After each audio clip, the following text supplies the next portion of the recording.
Good morning, everyone.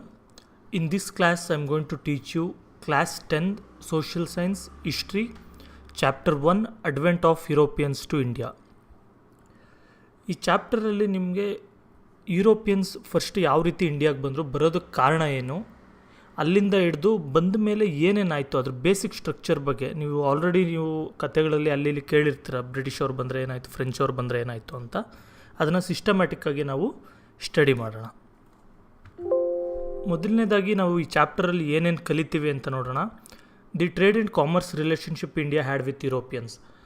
Europeans ಮತ್ತು Indians ಕೂಡ ಯಾವ ರೀತಿ ಬಿಸ್ನೆಸ್ ಮಾಡ್ತಾಯಿದ್ರು ಅಂದರೆ ಪ್ರೀ ಕೊಲೋನಿಯಲ್ ಎರಾ, ಅಂದರೆ ಇಂಡಿಯಾಗೆ ಸೀ ರೂಟ್ ಕಂಡುಹಿಡಿಯೋದಕ್ಕೂ ಮೊದಲು ಯಾವ ರೀತಿ ಅಂತ.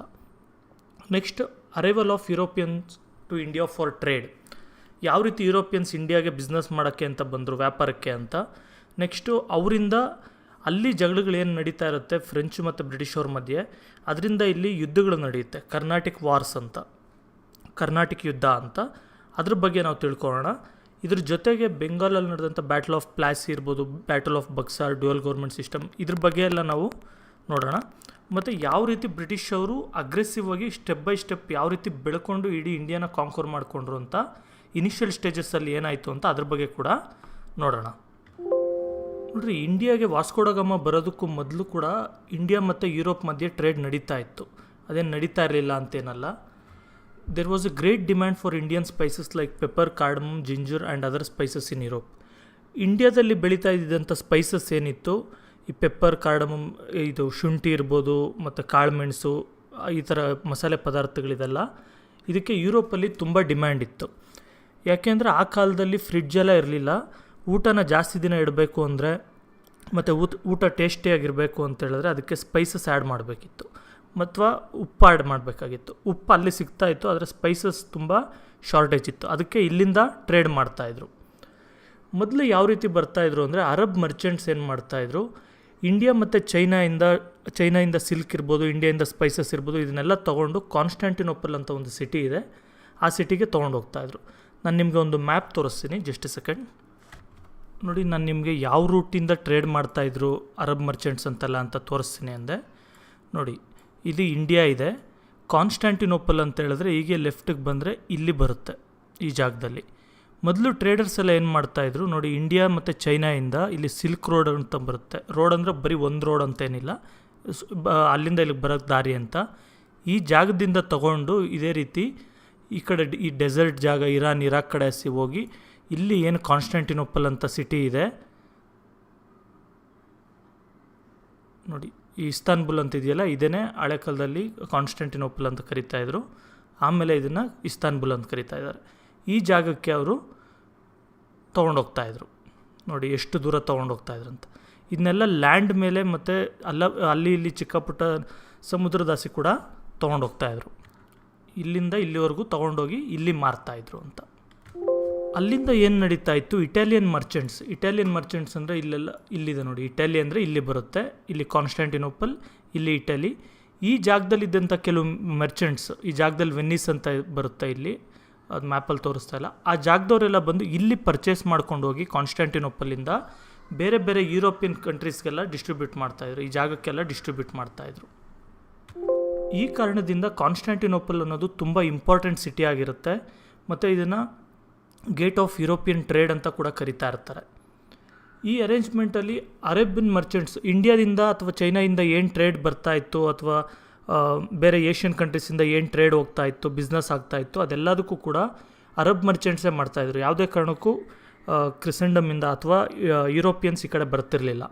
ಅದೇ ರೀತಿ ಯುರೋಪಲ್ಲಿ ಏನೇನು ಟ್ರೇಡ್ ನಡೀತಾಯಿತ್ತು ಅದೆಲ್ಲ ಇಟಾಲಿಯನ್ ಮರ್ಚೆಂಟ್ಸ್ ಮತ್ತು ಯುರೋಪಿಯನ್ ಮರ್ಚೆಂಟ್ಸೇ ಮಾಡ್ತಾಯಿದ್ರು, ಮೇನ್ಲಿ ವೆನಿಷಿಯನ್ಸ್. ಆ ಕಡೆ ಅರಬ್ಸ್ ಹೋಗ್ತಾ ಇರಲಿಲ್ಲ.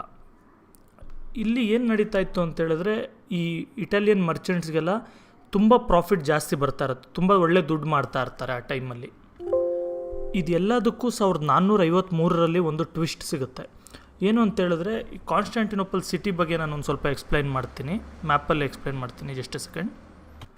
ನೋಡಿ, ನಾನು ಏನು ಹೇಳಿದೆ ನಿಮಗೆ, ಇಲ್ಲಿಂದ ಪರ್ಚೇಸ್ ಮಾಡಿ ತೊಗೊಂಡೋಗಿ ಅರಬ್ ಮರ್ಚೆಂಟ್ಸ್ ಇಲ್ಲಿ ಸೇಲ್ ಮಾಡ್ತಾಯಿದ್ರು ಕಾನ್ಸ್ಟ್ಯಾಂಟಿನೋಪಲ್ ಅಂತ. ಆ ಸಿಟಿ ಸ್ಟ್ರಕ್ಚರ್ನ ತೋರಿಸ್ತೀನಿ ನೋಡಿ. ಈ ಸಿಟಿ ಬಂದು ಇಷ್ಟೇ ಇರೋದು ಆ ಕಾಲದಲ್ಲಿ. ಇದು ಕ್ಲಿಯರ್ ಆಗಿಲ್ಲ ಪಿಕ್ಸೆಲ್ಸು. ಇಷ್ಟು ಮಾತ್ರ ಇದ್ದಿದ್ದು. ಈ ಇಸ್ತಾನ್ಬುಲ್ ಏನಿದೆ ಅಥವಾ ಕಾನ್ಸ್ಟಾಂಟಿನೋಪಲ್ ಏನಿದೆ, ಇಲ್ಲಿಂದ ಒಂದು ಸ್ವಲ್ಪ ಹೊರಗಡೆ ಇಷ್ಟು ಮಾತ್ರ ಆ ಸಿಟಿ ಇದ್ದಿದ್ದು. ಇಲ್ಲಿ ಟ್ರೇಡ್ ನಡೀತಾ ಇತ್ತು. ಆದರೆ ಈ ಇಷ್ಟು ಜಾಗ ಮಾತ್ರ ಕ್ರಿಶ್ಚಿಯನ್ಸ್ ರೂಲ್ ಮಾಡ್ತಾಯಿದ್ರು. ಕ್ರಿಶ್ಚಿಯನ್ಸ್ ಅಂತ ಹೇಳಿದ್ರೆ ಬೈಜಾಂಟಿಮ್ ಎಂಪೈರ್ ಅಂತ ಇರುತ್ತೆ, ಆ ಎಂಪೈರ್ಗೆ ಸೇರಿದಂಥವ್ರು ರೂಲ್ ಮಾಡ್ತಾ ಇರ್ತಾರೆ. ಆದರೆ ಈ ಹೊರಗಡೆ ಇರೋಂಥ ಇಷ್ಟು ಜಾಗ, ಬರೀ ಇಷ್ಟೇ ಅಲ್ಲ, ಇದಿಷ್ಟು ಜಾಗನ ಬಂದು ಮತ್ತು ಈ ಜಾಗ ಎಲ್ಲ ಈ ಟರ್ಕಿ ಏನು ಕರಿತೀವಿ ಈಗ, ಆ ಟರ್ಕಿ ಮತ್ತು ಇವಾಗ ಬೇರೆ ಬೇರೆ ದೇಶಗಳೆಲ್ಲ ಇಲ್ಲೇನಿದೆ ರೊಮೇನಿಯಾ ಅದೆಲ್ಲ, ಆ ಜಾಗ ಎಲ್ಲ ಫುಲ್ಲು ಇಸ್ತಾನ್ಬುಲ್ಲಿಂದ ಈಗ ಟರ್ಕಿ ಏನಿದೆ ಅದನ್ನು ಅಟೋಮನ್ ಟರ್ಕ್ಸ್ ಅಂತ, ಅಟೋಮನ್ ಎಂಪೈರ್ ಅಂತ ಇರುತ್ತೆ, ಆ ಎಂಪೈರ್ ರೂಲ್ ಮಾಡ್ತಾ ಇರುತ್ತೆ. ಈ ಜಾಗ ಎಲ್ಲ ರೂಲ್ ಮಾಡ್ತಾ ಇರ್ತಾರೆ ಅವರು, ಇಷ್ಟು ಇಲ್ಲಿಂದ ಇದೆಲ್ಲ. ಆದರೆ ಇಷ್ಟು ಜಾಗ ಮಾತ್ರ ಮತ್ತು ಇಲ್ಲೊಂದು ಸ್ವಲ್ಪ ಜಾಗ, ಇದಿಷ್ಟು ಮಾತ್ರ ಕ್ರಿಶ್ಚಿಯನ್ಸ್ ರೂಲ್ ಮಾಡ್ತಾ ಇರ್ತಾರೆ ಬೈಜಾಂಟಿಯಮ್ ಎಂಪೈರಿಂದ. ಇದೆಲ್ಲ ಮುಸ್ಲಿಮ್ಸ್ ಅಟೋಮನ್ ಟರ್ಕ್ಸ್ ಅಂದರೆ. ಇಲ್ಲಿ ಏನಾಗುತ್ತೆ, ಈ ಸಿಟಿನ 1453ರಲ್ಲಿ ಒಬ್ಬ ರಾಜ ಇರ್ತಾನೆ, ಅಟೋಮನ್ ಟರ್ಕ್ಸ್ನ ರಾಜ. ಅವನು ಆಕ್ಯುಪೈ ಮಾಡಿಕೊಂಡು ಅದನ್ನು ಇವ್ರ ಕಂಟ್ರೋಲಿಗೆ ತೊಗೊಂಡ್ಬಿಡ್ತಾನೆ. ಇದರಿಂದ ತೊಗೊಂಡ್ಬಿಟ್ಟು ಏನು ಮಾಡ್ತಾನೆ, ಇಲ್ಲಿ ಬಿಸ್ನೆಸ್ ಮಾಡೋದಕ್ಕೆ ಅವಾಗ ಅದ್ರ ಮೇಲೆ ಟ್ಯಾಕ್ಸ್ ಎಲ್ಲ ಆ್ಯಡ್ ಮಾಡ್ತಾರೆ, ಹೊಸ ರೀತಿ ಟ್ಯಾಕ್ಸ್ಗಳೆಲ್ಲ. ನಿಮಗೆ ಸ್ಲೈಡಲ್ಲಿ ಕೂಡ ಆ್ಯಡ್ ಮಾಡಿದ್ದೀನಿ ನೋಡಿ, ಇಲ್ಲಿ ನೋಡಿ. So all trade roots connecting the city came under the control of Turks. ಅಂದರೆ ಎಲ್ಲ ಟ್ರೇಡ್ ಏನು ಮಾಡ್ತಾಯಿದ್ರು ಕಾನ್ಸ್ಟಾಂಟಿನೋಪಲಲ್ಲಿ, ಅದ್ರ ಕಂಟ್ರೋಲ್ ಎಲ್ಲ ಟರ್ಕ್ಸ್ ಅಂಡರ್ಗೆ ಬಂದುಬಿಡುತ್ತೆ, ಅಟೋಮನ್ ಟರ್ಕ್ಸ್ಗೆ. ಟರ್ಕ್ಸ್ ಏನು ಮಾಡ್ತಾರೆ, ಇವರು ಪ್ರೊಡಕ್ಷನ್ ಮನಿ ಅಂತ ಮತ್ತು ಬೇರೆ ಬೇರೆ ರೀತಿ ಹೊಸ ಟ್ಯಾಕ್ಸ್ಗಳೆಲ್ಲ ಆ್ಯಡ್ ಮಾಡ್ತಾರೆ. ಈ ಈ ಲ್ಯಾಂಡ್ ರೂಟ್ ಮೇಲೆ ಪಾಸ್ ಆಗುವಂಥದ್ದು, ಮತ್ತು ಅಲ್ಲಿ ಸಿ ರೂಟ್ ಕೂಡ ಇರುತ್ತೆ, ಅದರಿಂದ ಪಾಸ್ ಆಗುವಂಥ ಎಲ್ಲ ಗೂಡ್ಸ್ ಮೇಲೂ ಕೂಡ. ಇದರಿಂದ ಏನಾಯಿತು, ಏನು ಪ್ರಾಫಿಟ್ ಮಾಡ್ತಾಯಿದ್ರು ಮೊದಲು, ತುಂಬ ಪ್ರಾಫಿಟ್ ಮಾಡ್ತಾಯಿದ್ರು, ಅದರಲ್ಲಿ ತುಂಬ ಡಿಪ್ ಆಗುತ್ತೆ. ಅವರು ಪ್ರಾಫಿಟ್ಟಲ್ಲಿ ತುಂಬ ಕಳ್ಕೊಳ್ಳೋಕ್ಕೆ ಸ್ಟಾರ್ಟ್ ಮಾಡ್ತಾರೆ. ಇದರಿಂದ ಏನಾಯಿತು, ಇವರು ಪ್ರಾಫಿಟ್ಸ್ ಕಮ್ಮಿ ಆಗಿದ್ದರಿಂದ ಟ್ರೇಡ್ ಒಂದು ಸ್ವಲ್ಪ ಹೊಡೆತ ತಿನ್ನುತ್ತೆ, ಅಂದರೆ ಕರೆಕ್ಟಾಗಿ ನಡೆಯಲ್ಲ. ಇದೇ ಟೈಮಲ್ಲಿ ಏನಾಯಿತು, ಸ್ಪೇನ್ ಮತ್ತು ಪೋರ್ಚುಗಲ್ ದೇಶದವರು ಇಂಡಿಯಾಗೆ ಸಿ ರೂಟ್ ಕಂಡುಹಿಡಿಯೋಕ್ಕೆ ಏನು ಸೈಲರ್ಸ್ ಇದ್ದಾರೆ, ವಾಸ್ಕೋ ಡ ಗಾಮ ಇರ್ಬೋದು, ಇನ್ನು ಬೇರೆ ಬೇರೆ ಸೈಲರ್ಸ್ ಇರ್ಬೋದು, ಅವ್ರಿಗೆಲ್ಲ ಕೂಡ ದುಡ್ಡು ಕಾಸು ಸಹಾಯ ಮಾಡೋದು, ಅವ್ರಿಗೆ ಒಂದು ಸ್ವಲ್ಪ ಹೆಲ್ಪ್ ಮಾಡೋದು, ಈ ರೀತಿ ಎಲ್ಲ ಮಾಡೋಕ್ಕೆ ಸ್ಟಾರ್ಟ್ ಮಾಡ್ತಾರೆ, ಎನ್ಕರೇಜ್ಮೆಂಟ್ ಸ್ಟಾರ್ಟ್ ಮಾಡ್ತಾರೆ. ತೋರಿಸ್ತೀನಿ ನಿಮಗೆ ಪೋರ್ಚುಗಲ್ ಅದೆಲ್ಲ ಎಲ್ಲಿದೆ ಅಂತ ನೋಡಿ. ಇಲ್ಲಿ ಕಾನ್ಸ್ಟಾಂಟಿನೋಪಲ್ ಅಂತ ಹೇಳಿದ್ನಲ್ಲ, ಹಾಗೆ ಈ ಕಡೆ ಬಂದರೆ ಇಟಲಿಯಿಂದ ಈ ಕಡೆ ಬಂದರೆ ಇದು ಸ್ಪೇನ್. ಇದಿಷ್ಟು ಸ್ಪೇನ್ ಇದೆ ಮತ್ತು ಇದಿಷ್ಟು ಪೋರ್ಚುಗಲ್ ಇದೆ. ಈ ಎರಡು ದೇಶದವರು ಮೈನಾಗೆ, ಬೇರೆ ದೇಶದವರು ಮಾಡ್ತಾಯಿದ್ರು ಆದರೆ ಅಷ್ಟು ಎಫೆಕ್ಟಿವ್ ಆಗಿರಲಿಲ್ಲ. ಆದರೆ ಈ ಎರಡು ದೇಶದವ್ರು ಮೈನಾಗೆ ಸಿ ರೂಟ್ ಕಂಡುಹಿಡಿಯೋದಕ್ಕೆ ಅಂತಂದ್ಬಿಟ್ಟು ನೋಡ್ತಾಯಿದ್ರು. ಇದ್ರ ಜೊತೆಗೆ ಕೆಲವು ಇದೇ ಟೈಮಲ್ಲಿ ರಿನೈಸನ್ಸ್ ಮತ್ತು ರಿಫಾರ್ಮೇಷನ್ ನಡೆದಿರುತ್ತೆ. ನಿಮ್ಗೆ ಅದು ಪ್ರೀವಿಯಸ್ ಕ್ಲಾಸಸ್ಸಲ್ಲೆಲ್ಲ ಕಲ್ತಿರ್ತೀರ, ಅದು ರಿನೈಸನ್ಸ್ ಅಂದರೆ ಏನು, ರಿಫಾರ್ಮೇಷನ್ ಅಂದರೆ ಏನು ಅಂತ. ಈ ಟೈಮಲ್ಲಿ ಏನಾಗುತ್ತೆ, ಹೊಸ ಒಂದು ಎಕ್ವಿಪ್ಮೆಂಟ್ಸ್ನೆಲ್ಲ ಕ್ರಿಯೇಟ್ ಮಾಡ್ತಾರೆ, ಡಿವೈಸಸ್ನ ಕ್ರಿಯೇಟ್ ಮಾಡ್ತಾರೆ. ಫಾರ್ ಎಕ್ಸಾಂಪಲ್ ತುಂಬ ಇಂಪಾರ್ಟೆಂಟ್ ಬಂದು ಕಾಂಪಾಸ್ ಅಂದರೆ ದಿಕ್ಸೂಚಿ ಅಂತಾರಲ್ಲ, ಅದು ನಾರ್ತ್ ಸೌತ್ ಈಸ್ಟ್ ವೆಸ್ಟ್ ಅದನ್ನು ಕಂಡುಹಿಡಿಯೋದಕ್ಕೆ ಅಂದ್ಬಿಟ್ಟು ಯೂಸ್ ಮಾಡ್ತಾರೆ. ಇದರಿಂದ ಸಮುದ್ರದಲ್ಲಿ ಯಾವ ಡೈರೆಕ್ಷನಲ್ಲಿ ಹೋಗಬೇಕು ಅದೆಲ್ಲ ಗೊತ್ತಾಗುತ್ತೆ. ಇದಿರ್ಬೋದು, ಅಸ್ಟ್ರೋಲೋಬ್ ಇರ್ಬೋದು. ನಾನು ಪಿಕ್ಚರ್ಸ್ ತೋರಿಸ್ತೀನಿ, ಜಸ್ಟ್ ಎ ಸೆಕೆಂಡ್ ನೋಡಿ. ಇದನ್ನೇ ನಾವು ಕಾಂಪಾಸ್ ಅಂತ ಕರೆಯೋದು. ಇದು ನಾರ್ತ್ ಸೌತ್ ಈಸ್ಟ್ ವೆಸ್ಟ್ ಆ ಡೈರೆಕ್ಷನ್ಸ್ ನೋಡೋಕ್ಕೆ ಇದು ಹೆಲ್ಪ್ ಆಗುತ್ತೆ. ನೆಕ್ಸ್ಟ್ ಅಸ್ಟ್ರೋಲೋಬ್ ಅಂತ ಹೇಳಿದ್ರೆ ಈ ಥರ ಇರುತ್ತೆ. ಇದು ಮೇನ್ಲಿ ಕ್ಯಾಲ್ಕುಲೇಷನ್ಸ್ ಮಾಡೋದಕ್ಕೆ, ಯಾವ ಡೈರೆಕ್ಷನ್ಗೆ ಎಷ್ಟು ಟೈಮ್ ಹೋಗ್ತಾಯಿದ್ದೀವಿ, ಮತ್ತು ಸನ್ ಸ್ಟಾರ್ಸ್ ಎಲ್ಲ ಅಲೈನ್ಮೆಂಟ್ ಅದ್ರ ಬಗ್ಗೆ ಎಲ್ಲ ಕೂಡ ಅವ್ರು ಕ್ಯಾಲ್ಕುಲೇಟ್ ಮಾಡೋದಕ್ಕೆ ಯೂಸ್ ಮಾಡ್ತಾಯಿದ್ರು. ಇದ್ರ ಜೊತೆಗೆ ಗನ್ ಪೌಡರ್ ಕೂಡ ಹೆಲ್ಪ್ ಆಗುತ್ತೆ. ಗನ್ ಪೌಡರ್ ಅಂತ ಹೇಳಿದ್ರೆ ಹಳೆ ಕಾಲದಲ್ಲಿ ಬುಲೆಟ್ಸ್ ಎಲ್ಲ ಇರ್ತಿರಲಿಲ್ಲ, ಒಂದು ಪೌಡ್ರ್ ಟೈಪ್ ಇರ್ತಾಯಿತ್ತು. ಅದನ್ನು ಒಂದು ಕ್ಯಾನನ್ನೊಳಗೆ ಫೀಡ್ ಮಾಡಿ, ಈ ರೀತಿ ಒಂದು ಕ್ಯಾನನ್ ಇರುತ್ತೆ. ಗನ್ ಪೌಡರ್ ಅಂದರೆ ಈ ಥರ ಜಸ್ಟ್ ಪೌಡ್ರ್ ಟೈಪ್ ಇರುತ್ತೆ, ಈ ಥರ ಪೌಡ್ರ್ ಟೈಪ್ ಇರುತ್ತೆ. ಅದನ್ನೆಲ್ಲ ಈ ಥರ ಒಂದು ಕೊಳವೆ ಥರ, ಒಂದು ಪೈಪ್ ಥರ ಇರೋಂಥ ಒಂದು ಕ್ಯಾನನ್ ಒಳಗೆ ಹಾಕ್ಬಿಟ್ಟು, ಅದ್ರ ಈಚೆ ಒಂದು ಕಲ್ಲು ಥರದ್ದು ಅಥವಾ ಕಬ್ಬಿಣದ ಪೀಸ್ ಏನಾದರೂ ಹಾಕ್ಬಿಟ್ಟು ಅದರಿಂದ ಬೆಂಕಿ ಹಚ್ಚಿದ್ರೆ ಅದು ಒಂದು ಬುಲೆಟ್ ಥರ ಫೈರ್ ಆಗುತ್ತೆ. ಇದನ್ನು ರೆಡಿ ಮಾಡ್ಕೊಂಡಿದ್ರು.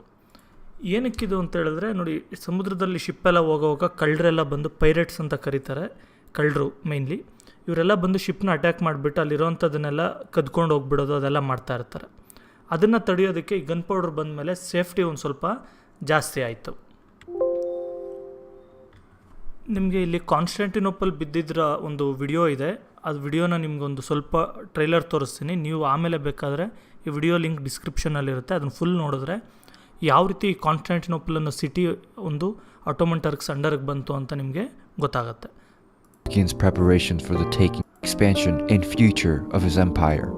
By this time, threatened by the rising Ottomans Niani and his private army of 700 professional soldiers.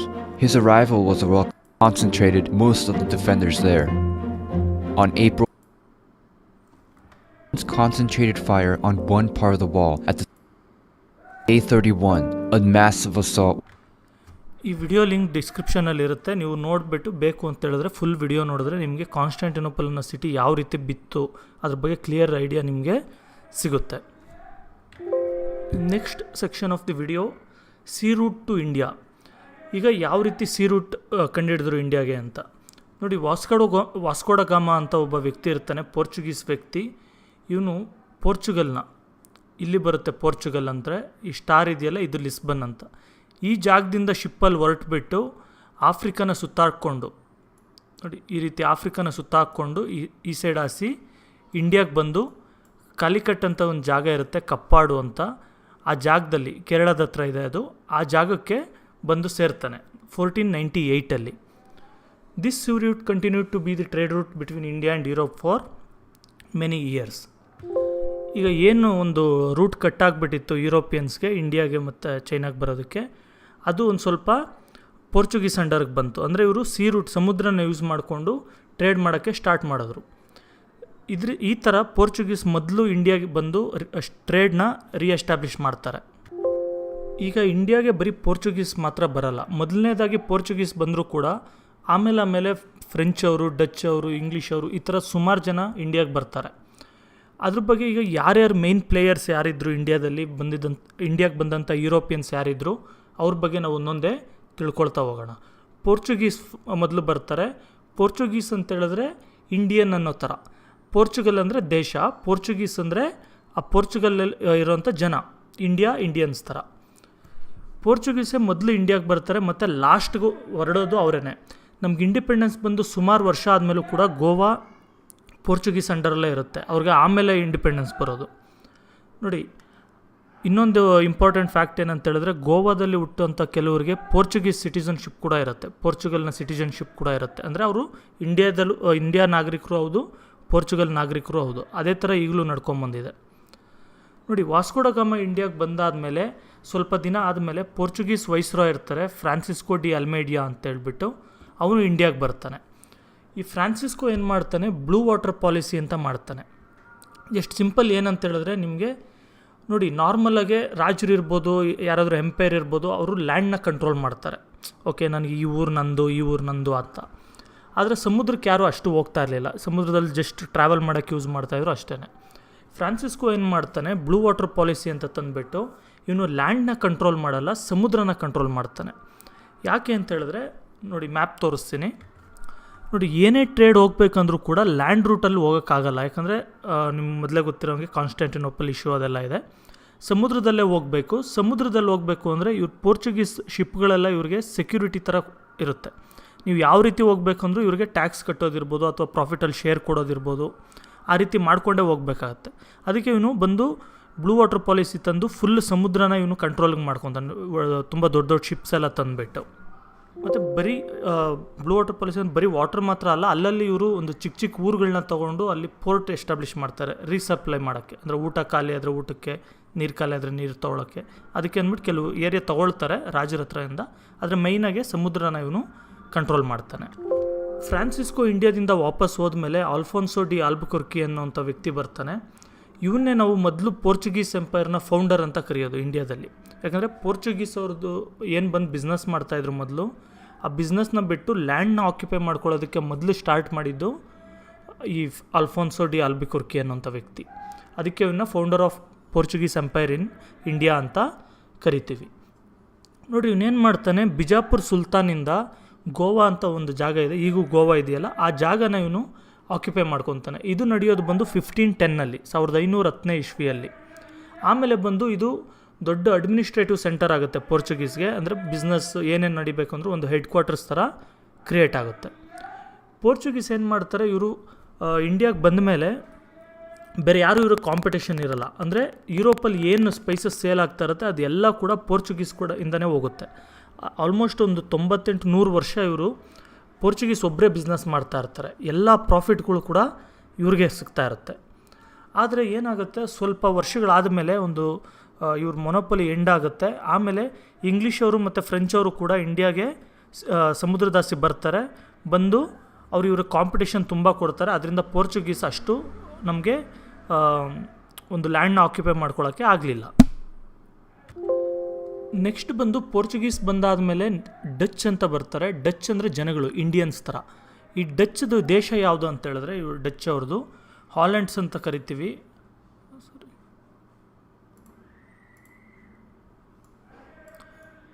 ನೋಡಿ, ಇದು ನಾನು ಹೇಳಿದ್ನಲ್ಲ ಸ್ಪೈನು ಪೋರ್ಚುಗಲ್ ಅಂತ. ಹಾಲೆಂಡ್ ಅಂತ ಹೇಳಿದ್ರೆ ಇವಾಗ ನೆದರ್ಲ್ಯಾಂಡ್ಸ್ ಮತ್ತು ಈ ಜಾಗ ಏನಿದೆ ನೆದರ್ಲ್ಯಾಂಡ್ಸ್, ಈ ಜಾಗನ ಆಗ ಹಾಲೆಂಡ್ ಅಂತ ಕೂಡ ಕರೀತಾರೆ.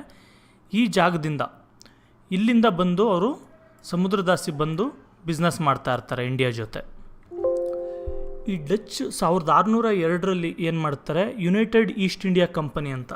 ನೋಡಿ, ಇಲ್ಲಿ ನೀವು ಒಂದು ಹೆಸರುಗಳಲ್ಲಿ ಕನ್ಫ್ಯೂಸ್ ಆಗಬೇಡಿ. Dutch East India company, United East India company, ಒಂದೊಂದಕ್ಕೆ ಒಂದೊಂದು ಹೆಸರಿದೆ. ಇಂಗ್ಲೀಷ್ ಈಸ್ಟ್ ಇಂಡಿಯಾ ಕಂಪನಿ, ಆ ರೀತಿ ಸುಮಾರು ಹೆಸರುಗಳು ಬರುತ್ತೆ. ಜಸ್ಟ್ ಅದನ್ನು ಕ್ಲಿಯರಾಗಿ ಇಟ್ಕೊಳ್ಳಿ. ಯಾಕಂದರೆ ಇವ್ರದ್ದು ಹೆಸರು ಬಂದು ಯುನೈಟೆಡ್ ಈಸ್ಟ್ ಇಂಡಿಯಾ ಕಂಪನಿ ಅಂತ, ಡಚ್ ಅವ್ರದ್ದು. ಇವರು 1602 ಸ್ಟಾರ್ಟ್ ಮಾಡ್ತಾರೆ. ಮೈನ್ ಪರ್ಪಸ್ ಏನು ಅಂತೇಳಿದ್ರೆ ಇಂಡಿಯಾ, ಜಾವಾ, ಸುಮಾತ್ರ.